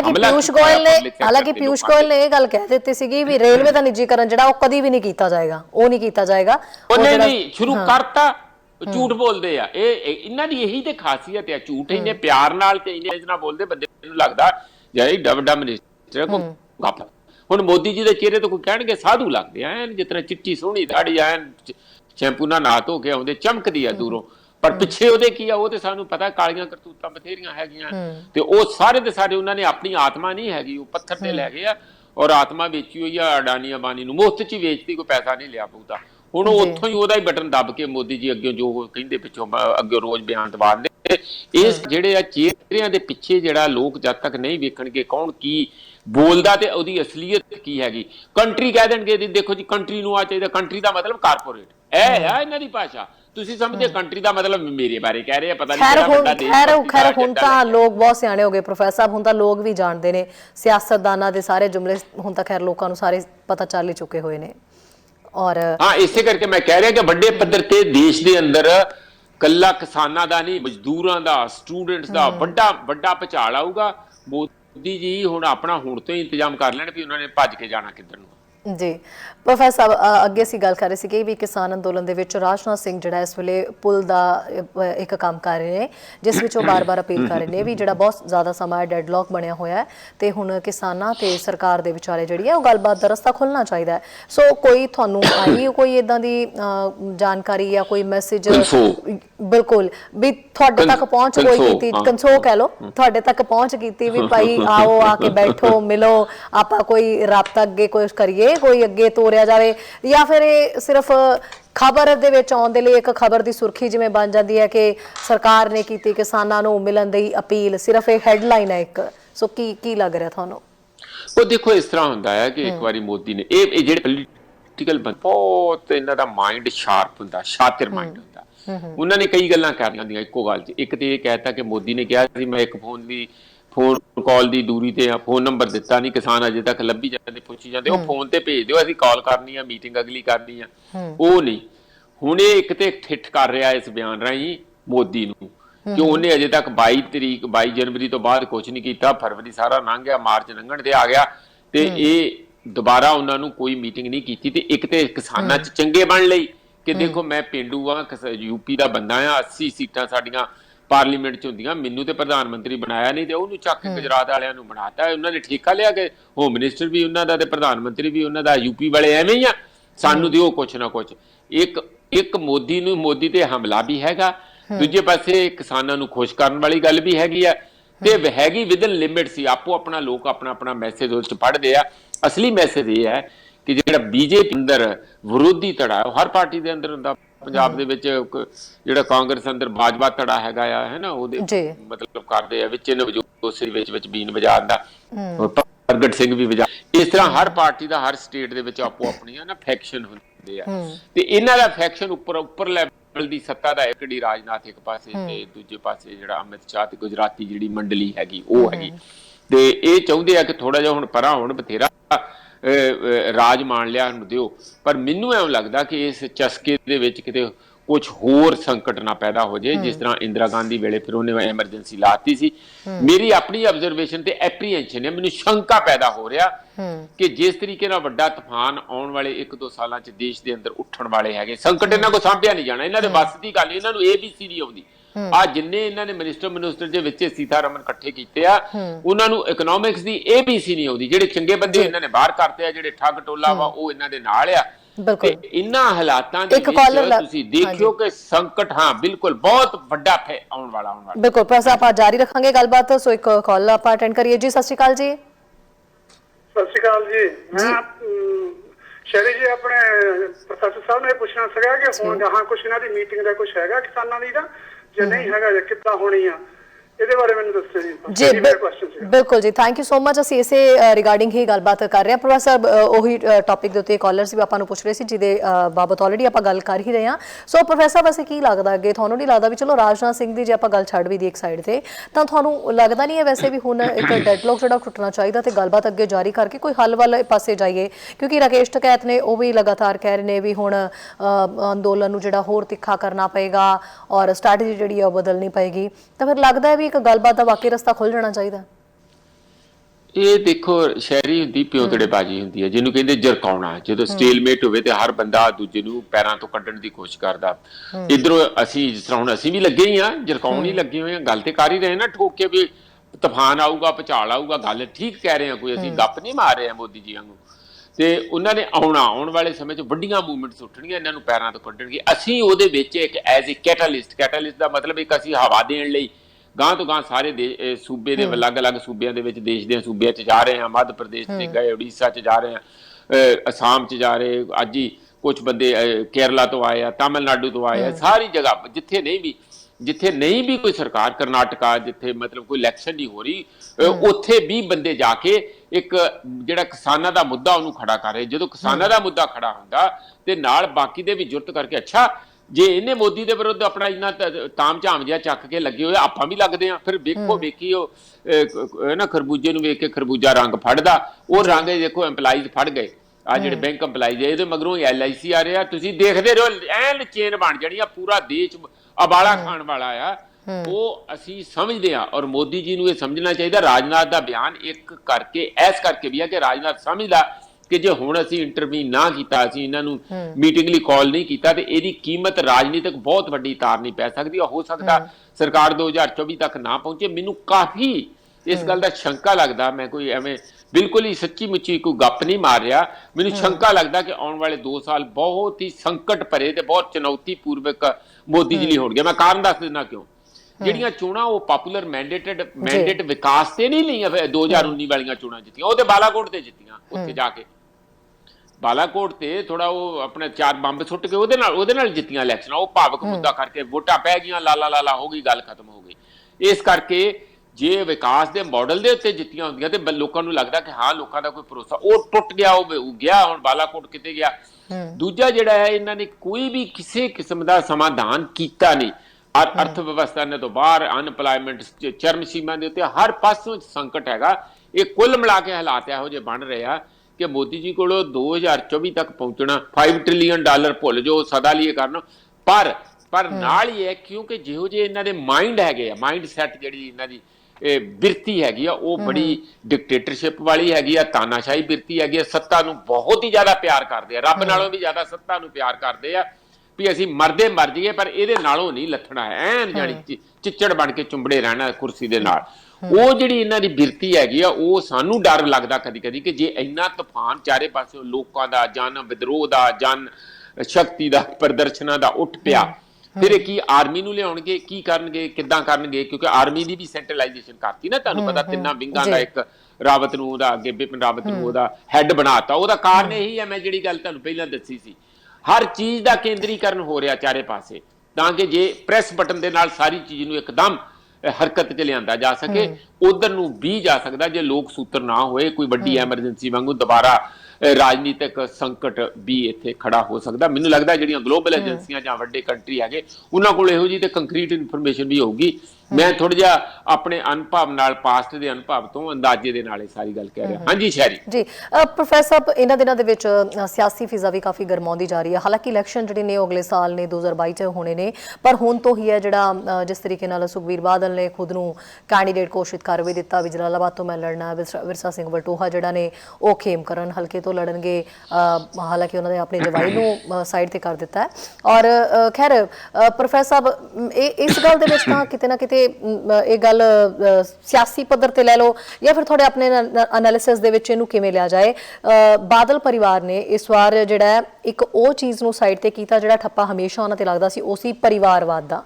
ਵੀ ਆਪਣਿਆਂ ਨੂੰ ਮੁੜ ਕੇ ਸ਼ੀਰਨੀ ਵੰਡਣ ਵਾਲੀ ਗੱਲ ਹੋ ਗਈ ਸੀਗੀ। ਤੇ ਇਸ ਵਾਰ ਹਾਲਾਂਕਿ ਕਿਹਾ ਜਾ ਰਿਹਾ ਸੀ ਵੀ ਵਿਰਸਾ ਸਿੰਘ ਵਲਟੋਹਾ ਜਾਂ ਫਿਰ ਆਪਣੇ ਜਵਾਈ ਦੇ ਵਿੱਚੋਂ ਉਹ ਕਿਹਨੂੰ ਚੋਣ ਲੜਨਗੇ ਜਾਂ ਕਿਹਨੂੰ ਚੁਣਨਗੇ, ਤਾਂ ਮਤਲਬ ਬੜੇ ਆਰਾਮ ਦੇ ਨਾਲ ਸੁਖਬੀਰ ਬਾਦਲ, ਕੁਝ ਦਿਨ ਤਾਂ ਖਬਰ ਬਹੁਤ ਸੁਲਗਦੀ ਰਹੀ ਤੇ ਉਸ ਤੋਂ ਬਾਅਦ ਸੁਖਬੀਰ ਬਾਦਲ ਨੇ ਬੜੇ ਆਰਾਮ ਦੇ ਨਾਲ ਕਹਿ ਦਿੱਤਾ ਵੀ ਵਿਰਸਾ ਸਿੰਘ ਵਲਟੋਹਾ ਜਿਹੜੇ ਨੇ ਉਹ ਖੇਮਕਰਨ ਹਲਕੇ ਤੋਂ ਉਸ ਸੀਟ ਤੋਂ ਲੜਨਗੇ। ਹੁਣ ਇਹ ਦੱਸੋ ਵੀ ਹੁਣ ਲੱਗਦਾ ਕੀ ਹੈ ਪ੍ਰੋਫੈਸਰ ਸਾਹਿਬ, ਇਸ ਦਾ ਐਨਾਲਿਸਿਸ ਕੀਤਾ ਜਾਵੇ ਤਾਂ ਕਿਤੇ ਨਾ ਕਿਤੇ ਇਹ ਲੱਗਦਾ ਹੈ ਵੀ ਬਾਦਲ ਪਰਿਵਾਰ ਨੇ ਆਪਣੇ ਆਪ ਤੋਂ ਠੱਪਾ ਜਿਹੜਾ ਉਹਨੂੰ ਵੀ ਸਾਈਡ ਤੇ ਕਰਨ ਦੀ ਕੋਸ਼ਿਸ਼ ਕੀਤੀ ਜਿਹੜਾ ਪਰਿਵਾਰਵਾਦ ਵਾਲਾ ਉਹਨਾਂ ਤੇ ਲੱਗਦਾ ਸੀ। ਤੇ ਦੂਜਾ ਇਹ ਹੈ ਵੀ ਜੇ ਹੁਣ ਅਜਿਹੇ ਫੈਸਲੇ ਦੇ ਵਿੱਚ ਪ੍ਰੋਫੈਸਰ ਸਾਹਿਬ, ਦੂਜਾ ਇਹ ਹੈ ਵੀ ਇਸ ਜਿਹੇ ਫੈਸਲੇ ਦੇ ਵਿੱਚ ਹੁਣ ਜੇ ਜਿਹੜੇ ਆਦੇਸ਼ ਪ੍ਰਤਾਪ ਕੈਰੋ ਹੈ ਜੋ ਆਜ਼ਾਦ ਚੋਣ ਲੜਨ ਦੇ ਲਈ, ਹਾਲਾਂਕਿ ਸਿਆਸੀ ਗਲਿਆਰਿਆਂ ਦੇ ਵਿੱਚ ਇਸ ਚੀਜ਼ ਦੀ ਗੂੰਜ ਸੁਣਾਈ ਦੇ ਰਹੀ ਹੈ ਵੀ ਆਜ਼ਾਦ ਤੌਰ ਦੇ ਉੱਤੇ ਜੇ ਉਹ ਚੋਣ ਲੜ ਰਹੇ ਨੇ ਤਾਂ ਕਿਤੇ ਨਾ ਕਿਤੇ ਉਹ ਇਹਨਾਂ ਦੀ ਵੋਟਿੰਗ ਨੂੰ ਤਾਂ ਫਰਕ ਪਾ ਹੀ ਦੇਣਗੇ। ਸੋ ਹੁਣ ਇਹ ਕੀ ਚੱਲ ਰਿਹਾ ਉਧਰਲੇ ਪਾਸੇ? ਦੇਖੋ, ਤੁਸੀਂ ਹੁਣ ਆਪ ਹੀ ਗੱਲ ਕਹਿਤੀ ਜਿਹੜੀ ਮੈਨੂੰ ਕਹਿ ਰਹੇ, ਤੁਹਾਨੂੰ ਐਵੇਂ ਲੱਗਦਾ ਕਿ ਉਹਨਾਂ ਤੇ ਵਿਜ਼ਡਮ ਪ੍ਰਵੇਲ ਹੋ ਗਈ ਆ। ਉਹਨਾਂ ਨੇ ਕਿਹਾ ਕਿ ਠੱਪੇ ਨੂੰ ਤੋਂ ਪਰਿਵਾਰਵਾਦ ਦਾ ਲੱਗਾ, ਇਸ ਕਰਕੇ ਉਹਨਾਂ ਨੇ ਬੜੀ ਸਿਆਣਪ ਦੇ ਨਾਲ ਮੀਟਿੰਗ ਕਰਕੇ ਕਿਹਾ ਵੀ ਨਹੀਂ ਮੇਰੇ ਭਾਈਓ, ਆਪਾਂ ਵਿਰਸਾ ਸਿੰਘ ਵਲਟੋਹੇ ਨੂੰ ਖੜਾ ਕਰਨਾ, ਪਰਿਵਾਰਵਾਦ ਦਾ ਅਸੀਂ ਨਹੀਂ ਕਰਨਾ। ਇਸ ਤਰ੍ਹਾਂ ਨਹੀਂ ਹੈ ਪੋਲਿਟਿਕਸ ਦੇ ਵਿੱਚ, ਇਹੋ ਜਿਹਾ ਕੁਝ ਨਹੀਂ ਹੁੰਦਾ। ਪੋਲਿਟਿਕਸ ਦੇ ਵਿੱਚ ਤੇ ਬਗਿਆੜ ਹੁੰਦੇ ਆ, ਜਿਹੜਾ ਜਿੰਨਾ ਜਿਸ ਤਰ੍ਹਾਂ ਕੋਈ ਸ਼ਿਕਾਰ ਮਰ ਜਾਂਦਾ, ਜਿੰਨਾ ਵੱਡਾ ਉਹਦਾ ਹਿੱਸਾ ਲੈ ਸਕਣ, ਜਿੰਨਾ ਵਧੀਆ ਜਗ੍ਹਾ ਤੋਂ ਲੈ ਸਕਣ, ਉਂਝ ਲੈਂਦੇ ਆ। ਇਹਦਾ ਕੋਈ ਹੋਰ ਵਿਕਲਪਿਕ ਜਾਂ ਕੋਈ ਇਹਦੇ ਚ ਸਿਆਣਪ ਜਾਂ ਕੋਈ ਮੋਰਲ ਜਿਸ ਤਰ੍ਹਾਂ ਕਹਿੰਦੇ ਆ ਨਾ, ਉਸ ਤਰ੍ਹਾਂ ਦਾ ਕੋਈ ਮੋਰਲਿਜ਼ਮ ਨਹੀਂ ਹੁੰਦਾ। ਇਹ ਜਿਹੜਾ ਕੀਤਾ ਗਿਆ ਹੋਊਗਾ ਕਿ ਬਗਾਵਤ ਲੱਗਦੀ ਹੋਊ, ਵਲਟੋਏ ਵੱਲੋਂ ਉਹਦੀਆਂ ਅੱਖਾਂ ਦਿਖਾਈਆਂ ਹੋਣਗੀਆਂ ਕਿ ਚੰਗਾ ਫਿਰ ਜੇ ਮੈਂ 2 ਵਾਰੀ ਜਿੱਥੋਂ MLA ਜਿੱਤਿਆ, ਤੁਸੀਂ ਨਵਾਂ ਮੈਨੂੰ ਕੀ ਕਰਨੇ, ਉਹਨੇ ਦਬਕਾ ਮਾਰਿਆ ਹੋਊਗਾ ਤੇ ਉਹ ਦਬਕਾ ਚੱਲ ਗਿਆ ਹੋਊਗਾ। ਬਸ ਇੰਨਾ ਹੀ ਹੁੰਦਾ, ਹੋਰ ਕੋਈ ਗੱਲ ਨਹੀਂ। ਉਹਨੇ ਕਿਹਾ ਹੋਊਗਾ ਮੈਂ ਬਗਾਵਤ ਦਾ ਝੰਡਾ ਖੜਾ ਕਰੂੰਗਾ। ਇਧਰੋਂ ਇਹਨੂੰ ਖੜਾ ਕਰਕੇ ਸੁਖਬੀਰ ਬਾਦਲ ਨੇ ਕਿਹਾ ਹੋਣਾ ਚੰਗਾ ਫਿਰ ਤੈਨੂੰ ਮੈਂ ਮਜ਼ਾ ਸਿਖਾਉਣਾ, ਮੈਂ ਵੀ ਇਧਰੋਂ ਖੜਾ ਕਰ ਦੂੰਗਾ, ਤੂੰ ਬਣ ਜੀ MLA। ਕਿਉਂਕਿ ਕਿਤੇ ਨਾ ਕਿਤੇ ਜੇ ਸੁਖਬੀਰ ਬਾਦਲ ਆਪਣੇ ਜਵਾਈ ਨੂੰ ਨਾਰਾਜ਼ ਕਰ ਰਹੇ ਨੇ ਤੇ ਉਧਰੋਂ ਜੇ ਵਿਕਰਮ ਮਜੀਠੀਆ ਦੇ ਜਿਹੜੇ ਕਰੀਬੀ ਨੇ ਵਿਰਸਾ ਸਿੰਘ ਵਲਟੋਹਾ, ਜੇ ਉਹਨਾਂ ਦਾ ਫੈਸਲਾ ਪਰਵਾਨ ਨਾ ਚੜਦਾ ਤਾਂ ਉਹ ਵੀ ਤਾਂ ਵਿਕਰਮ ਮਜੀਠੀਆ ਤੇ ਸੁਖਬੀਰ ਬਾਦਲ ਦਾ ਵੀ ਰਿਸ਼ਤਾ ਜੀਜੇ ਸਾਲੇ ਵਾਲਾ, ਤਾਂ ਇਧਰੋਂ ਵੀ ਨਾਰਾਜ਼ਗੀ ਹੁੰਦੀ ਸੀ। ਇਸ ਤਰ੍ਹਾਂ ਦੀਆਂ ਇਹ ਤੁਹਾਨੂੰ ਇਹ ਲੱਗਦਾ ਜਦੋਂ ਉਹਨਾਂ ਦੇ ਭਾਰੀ ਬਣਦੀ ਫਿਰ ਉਹ ਸਾਰੇ ਇਕੱਠੇ ਹੁੰਦੇ ਆ, ਪਰਿਵਾਰ ਦੇ ਵਿੱਚ ਨਹੀਂ ਅਲੱਗ-ਅਲੱਗ ਓਪੀਨੀਅਨ ਹੁੰਦੀ, ਭਰਾਵਾਂ 'ਚ ਨਹੀਂ ਅਲੱਗ-ਅਲੱਗ ਹੁੰਦੀ, ਪਰ ਜਦੋਂ ਬਾਹਰੋਂ ਕੋਈ ਗਵਾਂਢੀ ਆਂਢੀ ਪੈਂਦਾ ਫਿਰ ਉਹ ਸਾਰੇ ਇਕੱਠੇ ਹੁੰਦੇ ਆ। ਇਹੀ ਸੀ ਸਿਸਟਮ ਇਹਨਾਂ ਦਾ ਆ। ਹੁਣ ਮੈਂ ਤੁਹਾਨੂੰ ਦੱਸਿਆ ਤੇ ਹੈ ਕਿ ਜਿਹੜੀ ਕਾਂਗਰਸ ਦੀ ਪਾਰਟੀ ਆ ਉਹਦੇ ਵਿੱਚ ਕਿੰਨੀ ਵਾਰੀ ਨਵਜੋਤ ਸਿੱਧੂ ਘਰੇ ਬੈਠੇ ਰੋਸ ਕੇ, ਪ੍ਰਗਟ ਸਿੰਘ ਕਿੰਨੀ ਵਾਰੀ ਉਹਨਾਂ ਨੂੰ ਜਵਾਬ ਦੇ, ਇਸੇ ਤਰੀਕੇ ਨਾਲ ਪ੍ਰਤਾਪ ਸਿੰਘ ਬਾਜਵਾ ਕਿੰਨੀ ਵਾਰੀ ਹੈ, ਦੂਲੋ ਕਿੰਨੀ ਵਾਰੀ ਕਹਿ ਚੁੱਕਾ ਹੈ ਨਾ, ਸੀਨੀਅਰ ਬੰਦੇ ਆ, ਕਾਂਗਰਸ ਦਾ ਪ੍ਰਧਾਨ ਰਹਿ ਚੁੱਕਿਆ ਸ਼ਮਸ਼ੇਰ ਸਿੰਘ ਦੂਲੋ, ਤੇ ਅੱਜ ਹੋਰ ਵੀ ਕਈ ਛੋਟੇ ਲੈਵਲ ਦੇ ਨੰਬਰ 2 ਨੰਬਰ 3 ਲੈਵਲ ਦੇ ਲੀਡਰ ਵੀ ਉਹਨਾਂ ਨੂੰ ਕੁਐਸਚਨ ਕੈਪਟਨ ਅਮਰਿੰਦਰ ਨੂੰ ਕਰਦੇ। ਪਰ ਜਦੋਂ ਕੁਰਕੀ ਪੈਂਦੀ ਆ ਦਿੱਲੀ ਵੱਲੋਂ ਸੋਨੀਆ ਗਾਂਧੀ ਵੱਲੋਂ ਜਾਂ ਉਹਨਾਂ ਦੇ ਥੱਲੇ ਰਾਹੁਲ ਗਾਂਧੀ ਵੱਲੋਂ ਤਾਂ ਫੜ ਦੇਣੀ ਇਕੱਠੇ ਹੋ ਜਾਂਦਾ। ਇਹ ਗੱਲਾਂ ਦਾ ਕੋਈ ਬਹੁਤਾ ਅਰਥ ਨਹੀਂ ਹੈਗਾ ਉਹਨਾਂ ਦੀ। ਸਾਨੂੰ ਕੀ ਫਰਕ ਪੈਂਦਾ ਸ਼ਹਿਰੀ, ਤੁਹਾਨੂੰ ਸਾਨੂੰ ਕੀ ਪੈਂਦਾ, ਮਜੀਠੀਆ ਬਣੇ ਜਾਂ ਮਜੀਠੀਆ ਦਾ ਭਰਾ ਬਣ ਜੇ ਜਾਂ ਉਹਨਾਂ ਦੀ ਬੀਵੀ ਜਿਹੜੀ ਬਣ ਜਾਂਦੀ ਆ ਜਾਂ ਕੋਈ ਹੋਰ ਬਣ ਜੇ, ਸਾਨੂੰ ਕੀ ਫਰਕ ਪੈਂਦਾ ਮੈਨੂੰ ਦੱਸੋ ਤਾਂ। ਸਾਡੇ ਲਈ ਕੋਈ ਡਿਲੀਵਰੀ ਹੈਗੀ ਕੋਈ? ਹਾਂਜੀ ਬਿਲਕੁਲ, ਕੋਈ ਲੋਕਾਂ ਦਾ ਭਲਾ ਹੈਗਾ? ਮੈਨੂੰ ਤੇ ਦੋਵਾਂ ਤੋਂ ਕੋਈ ਭਲਾ ਅਜੇ ਤੱਕ ਨਜ਼ਰ ਨਹੀਂ ਆਇਆ। ਇਸ ਕਰਕੇ ਉਹ ਆਪਣਾ ਕਿਹਨੂੰ ਬਣਾਉਂਦੇ ਕਿਹਨੂੰ ਨਹੀਂ ਬਣਾਉਂਦੇ ਸਾਨੂੰ ਕੋਈ ਬਹੁਤਾ ਉਹਦੇ ਚ ਲੈਣ ਦੇਣ ਨਹੀਂ ਹੈਗਾ। ਪਰ ਇਹ ਜਿਹੜੇ ਮੀਡੀਆ ਜ਼ਰੂਰ ਉਹਨਾਂ ਨੂੰ ਕਾਫੀ ਇਹਦੇ ਨਾਲ ਨਾ ਮਿਰਚ ਮਸਾਲਾ ਲਾ ਕੇ ਸਵਾਦ ਲੈਂਦੇ ਰਹੇ। ਹਾਂਜੀ ਪ੍ਰੋਫੈਸਰ ਸਾਹਿਬ, ਜੇ ਮੀਡੀਆ ਦੇਖੋ ਤੁਹਾਨੂੰ ਵੀ ਪਤਾ ਵੀ ਸਿਆਸਤ ਦੇ ਵਿੱਚ ਕੁਝ ਵੀ ਹੋਏਗਾ ਤੇ ਮੀਡੀਆ ਨੂੰ ਗੱਲ ਕਰਨੀ ਵੀ ਪਏਗੀ, ਤੇ ਉਹਦੇ ਚ ਜਿਹੜਾ ਤੁਸੀਂ ਮਿਰਚ ਮਸਾਲਾ ਸ਼ਬਦ ਦਾ ਇਸਤੇਮਾਲ ਕਰ ਰਹੇ ਹੋ, ਸੋ ਇਹ ਮਿਰਚ ਮਸਾਲਾ ਨਹੀਂ, ਸਾਨੂੰ ਬਹੁਤ ਘੋਖ ਦੇ ਨਾਲ ਇਹਨਾਂ ਚੀਜ਼ਾਂ ਦੀ ਵੀ ਜਿਹੜੀ ਖਬਰ ਚਲਾਣੀ ਪੈਂਦੀ, ਕਿਉਂਕਿ ਲੋਕ ਸਾਡੇ ਤੋਂ ਵੀ ਪੁੱਛਦੇ ਨੇ, ਲੋਕਾਂ ਨੇ ਵੀ ਮੀਡੀਆ ਦੇ ਥਰੂ ਹੀ ਸਾਰੀ ਖਬਰ ਜਿਹੜੀ ਦੇਖਣੀ ਹੁੰਦੀ ਹੈ। ਔਰ ਜ਼ਾਹਿਰ ਜੀ ਗੱਲ ਹੈ ਕਿ ਜਦੋਂ ਵੋਟਾਂ ਪਾਣੀਆਂ, ਇਲੈਕਸ਼ਨ ਹੋਣੇ, ਤਾਂ ਇਸੇ ਖਬਰ ਨੂੰ ਜਦੋਂ ਸੁਣਨਗੇ ਨਹੀਂ ਜਾਂ ਦੇਖਣਗੇ ਨਹੀਂ ਇਸ ਰਿਗਾਰਡਿੰਗ ਅਪਡੇਟ, ਤਾਂ ਫਿਰ ਵੋਟ ਦਾ ਪਾਉਣ ਦਾ ਜਿਹੜਾ ਫੈਸਲਾ ਹੈ ਉਹ ਕਿਵੇਂ ਲੈਣਗੇ? ਪ੍ਰੋਫੈਸਰ ਸਾਹਿਬ, ਜਿਹੜੇ ਵਿਕਰਮ ਮਜੀਠੀਆ ਨੇ ਉਹ ਕਾਫੀ ਫਸੇ ਹੋਏ ਨੇ, ਉਹਨਾਂ ਨੂੰ ਹਰਿਆਣਾ ਦੇ ਮੁੱਖ ਮੰਤਰੀ ਦਾ ਵਿਰੋਧ ਕਰਨਾ ਕਾਫੀ ਕਹਿੰਦੇ ਭਾਰੀ ਪੈ ਗਿਆ, ਕੇਸ ਕੁਝ ਦਰਜ ਹੋ ਰਹੇ ਨੇ, 9 ਵਿਧਾਇਕ ਹੋਰ ਸ਼ਾਇਦ ਉਹਨਾਂ ਦੇ ਨਾਲ ਨੇ। ਉਹ ਤਾਂ ਠੀਕ ਹੈ, ਉਹਨਾਂ ਨੇ ਵਿਰੋਧਤਾ ਕੀਤੀ ਸੀ, ਉਹਨਾਂ ਨੂੰ ਲੱਗਾ ਇਹ ਹੈ ਕਿ ਅਸੀਂ ਵੀ ਪੰਜਾਬ ਦੇ ਵਿੱਚ ਥੋੜਾ ਨਾਮਣਾ ਖੱਟ ਲਾਂਗੇ, ਕਿਉਂਕਿ ਦੇਖੋ ਉਹਨਾਂ ਦਾ ਬਾਈਕਾਟ ਵੀ ਕਰਤਾ, ਉਹਨਾਂ ਨੂੰ ਬਾਹਰ ਵੀ ਕਰਤਾ ਸੀ ਕੁਝ ਦੇਰ ਨਾ, ਬੇਦਖਲ ਜਿਹੜੀ ਟੈਂਪਰੇਰੀ ਜਿਹੜਾ ਸਸਪੈਂਸ਼ਨ ਕਰਤੀ ਸੀ ਪੰਜਾਬ ਦੀ ਅਸੈਂਬਲੀ 'ਚ, ਉੱਥੇ ਵੀ ਨਾਅਰੇ ਜ਼ਿਆਦਾ ਮਾਰਦੇ ਸੀ, ਗਾਂ ਚੀਫ ਮਿਨਿਸਟਰ ਨੂੰ ਕੋਈ ਭਾਸ਼ਣ ਨਹੀਂ ਸੀ ਦੇਣ। ਉਦੋਂ ਬਾਅਦ ਉਹਨਾਂ ਨੇ ਸੋਚਿਆ ਜਿਹੜੇ ਆਪਣਾ ਇੱਥੇ ਜੇ ਬਹੁਤਾ ਨਹੀਂ ਚੱਲਦਾ ਗੁਆਂਢ ਦੇ ਚੀਫ ਮਿਨਿਸਟਰ ਨੂੰ ਵੀ ਘੇਰਾ ਪਾ ਲੈਂਦੇ, ਥੋੜਾ ਜਿਹਾ ਖਬਰ ਲਵਾਉਣੀ ਹੁੰਦੀ ਹੈ ਨਾ, ਖਬਰ ਲੱਗੀ ਵੀ ਤਕੜੀ ਉਹਨਾਂ ਦੇ ਹੱਕ 'ਚ ਹੀ ਖਬਰ ਲੱਗੀ ਹੈ। ਪਰ ਉਹਨੇ ਕਿਹਾ ਕਿ ਮੈਨੂੰ ਪ੍ਰੈਸ ਕਾਨਫਰੰਸ ਨਹੀਂ ਕਰਨ ਦਿੱਤੀ, ਤੁਸੀਂ ਸਰਕਾਰੀ ਕੰਮ ਦੇ ਵਿੱਚ ਵਿਘਨ ਪਾਇਆ, ਉਹਨਾਂ ਨੇ ਕੇਸ ਕੁਛ ਦਰਜ ਕਰਤੇ ਆ। ਇਹ ਸਾਰੇ ਜਾਣੀ ਮੋਟਾ ਮੋਟਾ ਤਮਾਸ਼ਾ ਜਿਹਾ ਹੁੰਦਾ ਉਹ ਹੋਈ ਜਾਣਾ ਆ। ਪਰ ਇਹ ਗੱਲ ਵੀ ਹੈਗੀ ਤੇ ਮਤਲਬ ਤਕੜੀ, ਉਹਨਾਂ ਨੇ ਕਿਹਾ ਕਿ ਅਸੀਂ ਇੱਕ ਹੋਰ ਕੰਮ ਕਰਨਾ, ਹੁਣ ਅਸੀਂ ਇਹਨਾਂ ਦੇ ਵਿਰੁੱਧ ਅਸੈਂਬਲੀ ਚੱਲ ਰਹੀ, ਉਹਨਾਂ ਦਾ ਸੈਸ਼ਨ ਅਜੇ ਆਉਣੇ ਵੀ ਅਸੀਂ ਉਹਦੇ ਵਿੱਚ ਇਹਨਾਂ ਨਵਾਂ ਦੇ ਨਵਾਂ MLA ਦੇ ਵਿਰੁੱਧ ਰੈਜ਼ੋਲੂਸ਼ਨ ਪਾਸ ਕਰਕੇ ਤੇ ਅਸੀਂ ਇਹਨਾਂ ਨੂੰ ਸੈਂਸਰ ਕਰਾਂਗੇ ਅੱਗੇ ਲਈ, ਤੇ ਜੋ ਵੀ ਸਰਕਾਰ ਬਾਕੀ ਆਪਣਾ ਪੁਲਿਸ ਨੂੰ ਕੇਸ ਦੇਵਾਂਗੇ ਤਾਂ ਕਿ ਇਹਨਾਂ ਨੂੰ ਥੋੜਾ ਜਿਹਾ ਸੂਤਰ ਕੀਤਾ ਜਾਏ। ਹੁਣ ਦੇਖਦੇ ਹਾਂ ਅੱਗੇ ਕੀ ਹੁੰਦਾ। ਪਰ ਉਹ ਬਹੁਤਾ ਕੁਛ ਇਹੋ ਜਿਹੀਆਂ ਗੱਲਾਂ ਦਾ ਹੁੰਦਾ ਨਹੀਂ ਹੁੰਦਾ, ਜ਼ਿਆਦਾ ਤੇ ਆਪਣੀ ਆਪਣੀ ਪਿਓਤੜੇਬਾਜ਼ੀ ਵਾਲੀ ਗੱਲ ਹੁੰਦੀ ਆ। ਉਹਨਾਂ ਨੇ ਕਹਿਣਾ ਚਲੋ ਜੀ ਕੋਈ ਨਹੀਂ, ਉਹ ਆਪ ਵੀ ਤੇ ਇਹੋ ਜਿਹਾ ਬੀਜੇਪੀ ਦਾ ਇੰਨੀ ਜ਼ਰੂਰਤ ਨਹੀਂ ਜੀ, ਬੀਜੇਪੀ ਦੇ ਹੌਸਲੇ ਬੜੇ ਪਸਤ ਕੀਤੇ ਹੋਏ, ਪੰਜਾਬ ਹਰਿਆਣਾ 'ਚ ਤੇ ਬਹੁਤ ਜ਼ਿਆਦਾ ਪਸਤ ਹੈਗੇ ਆ, ਤੇ ਉਹ ਠੀਕ ਅੰਦਰ ਬੈਠੇ ਕੋਈ ਰੈਜ਼ੋਲੂਸ਼ਨ ਕਰ ਦੇਣਗੇ। ਪਰ ਇਹੋ ਜਿਹੀ ਕੋਈ ਇਹਦੀ ਜ਼ਰੂਰਤ ਨਹੀਂ ਹੈ ਕਿ ਕਿਸੇ ਵੀ ਬੰਦੇ ਨੂੰ ਹੱਥ ਪਾ ਕੇ ਤੇ ਕੁਛ ਇਹੋ ਜਿਹਾ ਕਰ ਲੈਣ ਹਰਿਆਣੇ 'ਚ ਜਾਂ ਪੁਲਿਸ ਵੱਲੋਂ ਜਾਂ ਕਿੱਦਾਂ, ਉਹ ਮੁਸ਼ਕਲ ਦੀ ਗੱਲ ਹੈ। ਖਾਸ ਕਰ ਜੇ ਇਹਨਾਂ ਦਾ ਦੂਜੀ ਸਾਈਡ ਲੈ ਲਓ, ਕਿਸਾਨਾਂ ਦਾ, ਜੇ ਕਿਸਾਨ ਰਾਜ ਚੱਲ ਰਿਹਾ ਪੰਜਾਬ ਹਰਿਆਣੇ ਦੇ ਵਿੱਚ ਇਸ ਵੇਲੇ, ਕਿਸਾਨ ਰਾਜ ਉਹਨਾਂ ਦਾ ਤੇ ਬਿਲਕੁਲ ਹੀ ਕੋਈ ਮੁੱਛ ਦਾ ਵਾਲ ਨਹੀਂ ਵਿੰਗਾ ਕਰ ਸਕਦਾ। ਉਹ ਇਸ ਵੇਲੇ ਪੂਰੇ ਚੜਾਈਆਂ ਦੇ ਉੱਤੇ ਆ। MLA ਨੂੰ ਤੇ ਭਾਵੇਂ ਕੋਈ ਘੇਰ ਘੂਰ ਕੇ ਮੜ ਜੀ ਕੋਈ ਕਾਲੀ ਝੰਡੀ ਦਿਖਾ ਦੇ ਜਾਂ ਹੋਰ ਕੁਝ ਵੀ ਹੈ ਨਾ, ਫੁੱਲ ਦੀ ਜਗ੍ਹਾ ਕੋਈ ਵਿੱਚ ਹੋਰ ਕੋਈ ਚੀਜ਼ ਮਾਰ ਦੇ, ਪਰ ਜਿਹੜੇ ਆਮ ਕਿਸਾਨ ਆ ਉਹਨਾਂ ਦਾ ਐਨ ਭਰਿੰਡਾਂ ਵਾਂਗੂ ਇਹੋ ਜਿਹਾ ਅੱਜ ਕੱਲ ਏਕਾ ਹੈਗਾ, ਸਾਰੀਆਂ ਜਿਹੜੀਆਂ ਆਪਣੀ ਆਪਸੀ ਭੇਦਭਾਵ ਭੁੱਲ ਕੇ, ਤੇ ਇਹ ਏਕਾ ਦਿਨ ਦਿਨ ਵਧੀ ਜਾਂਦਾ। ਔਰਤਾਂ ਨੇ ਕਿੰਨਾ ਵੱਡੀ ਜਗਜੈਤੀ 8 ਮਾਰਚ ਨੂੰ ਦਿਖਾਈ ਹੈ। ਹੁਣ ਦਲਿਤ ਜਿਹੜੇ ਵੱਡੇ ਪੱਧਰ ਦੇ ਉੱਤੇ ਆਪੋ ਆਪਣੀਆਂ ਰੈਲੀਆਂ, 28 ਮਾਰਚ ਨੂੰ ਅਸੀਂ ਸਾਰੇ ਦਲਿਤ ਭਾਈਚਾਰਾ ਮਿਲ ਕੇ ਬਹੁਤ ਵੱਡੀ ਇੱਕ ਰੈਲੀ ਜਲੰਧਰ ਦੇ ਵਿੱਚ, ਜਲੰਧਰ ਬਾਈਪਾਸ ਤੇ ਦਾਣਾ ਮੰਡੀ 'ਚ ਕਰ ਰਹੇ ਹਾਂ। ਬਲਬੀਰ ਸਿੰਘ ਹੁਣਾਂ ਨੂੰ ਅਸੀਂ ਬੇਨਤੀ ਕੀਤੀ ਕਿ ਉਹ ਉੱਥੇ ਐਡਰੈਸ ਕਰਨਾ, ਹੁਣ ਹੋਰ ਵੀ ਕਿਸਾਨ ਲੀਡਰ ਵੀ ਆਉਣਗੇ। ਅਸੀਂ ਤੇ ਇੱਕ ਵਾਰੀ ਤਾਂ ਥੱਲੇ ਜਿਹੜਾ ਨਾ ਸਾਰਾ ਜੰਮਿਆ ਪਿਆ ਸੀ, ਬਹੁਤ ਸਾਲਾਂ ਤੋਂ ਕੁਝ ਹਿੱਲ ਨਹੀਂ ਸੀ ਰਿਹਾ, ਲੋਕ ਰਾਜਨੀਤਿਕ ਤੌਰ ਦੇ ਉੱਤੇ ਥੋੜੀ ਹਿਲਜੁਲ ਨਹੀਂ ਸੀ, ਜਾਣੀ ਬੜੇ ਨਿਰਾਸ਼ਾ ਦੇ ਆਲਮ ਵਿੱਚ ਸੀ। ਅਸੀਂ ਸਾਰਿਆਂ ਨੂੰ ਇੱਕ ਵਾਰੀ ਲਿਆ ਕੇ ਇੱਕ ਵਾਰੀ ਤੇ ਉਹਨਾਂ ਦੀ ਸੂਝ-ਬੂਝ ਜਿਹੜੀ ਰਾਜਨੀਤਿਕ ਚੇਤਨਾ ਉਸ ਦਾ ਇੱਕ ਐਨ ਉਛਾਲਾ ਚਾਹੁੰਦੇ ਆ, ਉਹ ਆਊਗਾ ਵੀ ਆ ਵੀ ਰਿਹਾ, ਦਿਨ ਬ ਦਿਨ ਆ ਰਿਹਾ ਆ। ਉਹਦੇ 'ਚ ਆਪਾਂ ਰਲ ਕੇ ਲੱਗੇ ਹੋਏ ਆ, ਜਿਹੜਾ ਕਿ ਮੈਨੂੰ ਲੱਗਦਾ ਕਿ ਨੈਟ ਗੇਨ ਹੈਗਾ। ਬਾਕੀ ਆ ਜਿਹੜੀ ਡਰਾਮੇਬਾਜ਼ੀ ਆ ਅਸੈਂਬਲੀ ਦੇ ਅੰਦਰ ਉਹ ਖੱਟਰ ਦਾ ਉਹ ਨਹੀਂ ਹੋਇਆ, ਖੱਟਰ ਨੇ ਆਹ ਕਰਤਾ। ਇਹ ਵਿੱਚੋਂ ਚਲੋ ਮੀਡੀਆ ਨੂੰ ਜ਼ਿਆਦਾ ਇਸ ਕਿਸਮ ਦਾ ਕਾਫੀ ਹੁੰਦਾ, ਕਿਉਂਕਿ ਉਹ after all elected chief minister ਹੈਗੇ ਆ, ਭਾਵੇਂ ਉਹ ਕੈਪਟਨ ਹੋਵੇ, ਭਾਵੇਂ ਉਹ ਹਰਿਆਣੇ ਦੇ ਚੀਫ ਮਿਨਿਸਟਰ ਹੋਣ, ਤੇ ਕੁਦਰਤੀ ਉਹ ਖਬਰ ਤੇ ਵੱਡੀ ਹੁੰਦੀ ਹੈ। ਪਰ ਸਾਡੇ ਪੁਆਇੰਟ ਆਫ ਵਿਊ ਨਾਲ ਸਾਡੇ ਸਿਰ ਦਾ ਤਾਜ ਤੇ ਲੋਕ ਆਵਾਜ਼ ਹੈਗੇ ਆ, ਇਸ ਲਈ ਅਸੀਂ ਤੇ ਉਧਰ ਨੂੰ ਧਿਆਨ ਦਿੰਦੇ ਆ, ਤੇ ਉਹਦਾ ਕਿੰਨਾ ਕੁ ਨੈਟ ਗੇਨ ਹੁੰਦਾ ਉਹ ਸਾਡੀ ਫੋਕਸ ਦਾ ਹਮੇਸ਼ਾ ਡਿਸਕਸ਼ਨ ਦਾ ਵੀ ਤੇ ਸੋਚ ਦਾ ਵੀ ਹਿੱਸਾ ਬਣਿਆ ਰਹਿੰਦਾ। ਹਾਂਜੀ ਚੈਰੀ, ਬਿਲਕੁਲ ਪ੍ਰੋਫੈਸਰ, ਬਹੁਤ ਬਹੁਤ ਸ਼ੁਕਰੀਆ ਜੀ, ਸਮਾਂ ਤੁਸੀਂ ਕੱਢਿਆ ਗੱਲਬਾਤ ਕਰਨ ਦੇ ਲਈ, ਤੇ ਕੱਲ ਫਿਰ ਮਿਲਾਂਗੇ ਨਵੇਂ ਅਪਡੇਟਸ ਦੇ ਨਾਲ, ਤੇ ਫਿਲਹਾਲ ਤਾਂ ਤੁਸੀਂ ਹੁਣ ਸੌਣ ਦੀ ਤਿਆਰੀ ਕਰੋ। ਬਹੁਤ ਬਹੁਤ ਸ਼ੁਕਰੀਆ।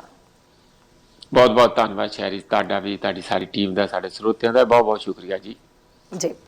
ਸੋ ਪ੍ਰੋਫੈਸਰ ਮਨਜੀਤ ਸਾਡੇ ਨਾਲ ਜੁੜੇ ਹੋਏ ਸਨ। ਉਹ ਗੱਲਾਂ ਤਾਂ ਬਹੁਤ ਸਾਰੀਆਂ ਸੀ ਕੀਤੀਆਂ, ਕੁਝ ਕਾਲਰਸ ਸ਼ਾਇਦ ਮੇਰੇ ਰਹਿ ਗਏ ਨੇ, ਮੈਂ ਅਟੈਂਡ ਨਹੀਂ ਕਰ ਪਾਈ, ਵਿੱਚੋਂ ਕਈ ਵਾਰੀ ਗੱਲ ਛਿੜੀ ਹੁੰਦੀ ਹੈ, ਗੱਲ ਕਰ ਰਹੇ ਹੁੰਦੇ ਆ ਕਿਸੇ ਮੁੱਦੇ ਦੇ ਉੱਤੇ, ਤੇ ਉਹ ਵਿੱਚੋਂ ਕੱਟੀ ਨਹੀਂ ਜਾਂਦੀ। ਸੋ ਹੋ ਸਕਦਾ ਮੈਂ ਕੁਝ ਕਾਲਸ ਅਟੈਂਡ ਨਹੀਂ ਕਰ ਪਾਈ, ਤੇ ਕੱਲ ਫਿਰ ਤੋਂ ਆਪਾਂ ਜੁੜਾਂਗੇ ਨਵੇਂ ਅਪਡੇਟਸ ਦੇ ਨਾਲ, ਤੇ ਕਾਲਸ ਕਰਿਓ, ਤੇ ਬਹੁਤ ਸਾਰੀਆਂ ਗੱਲਾਂ ਜਿਹੜੀਆਂ ਆਪਾਂ ਜ਼ਰੂਰ ਕਰਾਂਗੇ। ਸੋ ਫਿਲਹਾਲ ਦੇ ਲਈ ਤਾਂ ਇਜਾਜ਼ਤ ਦਿਓ, ਸਤਿ ਸ਼੍ਰੀ ਅਕਾਲ।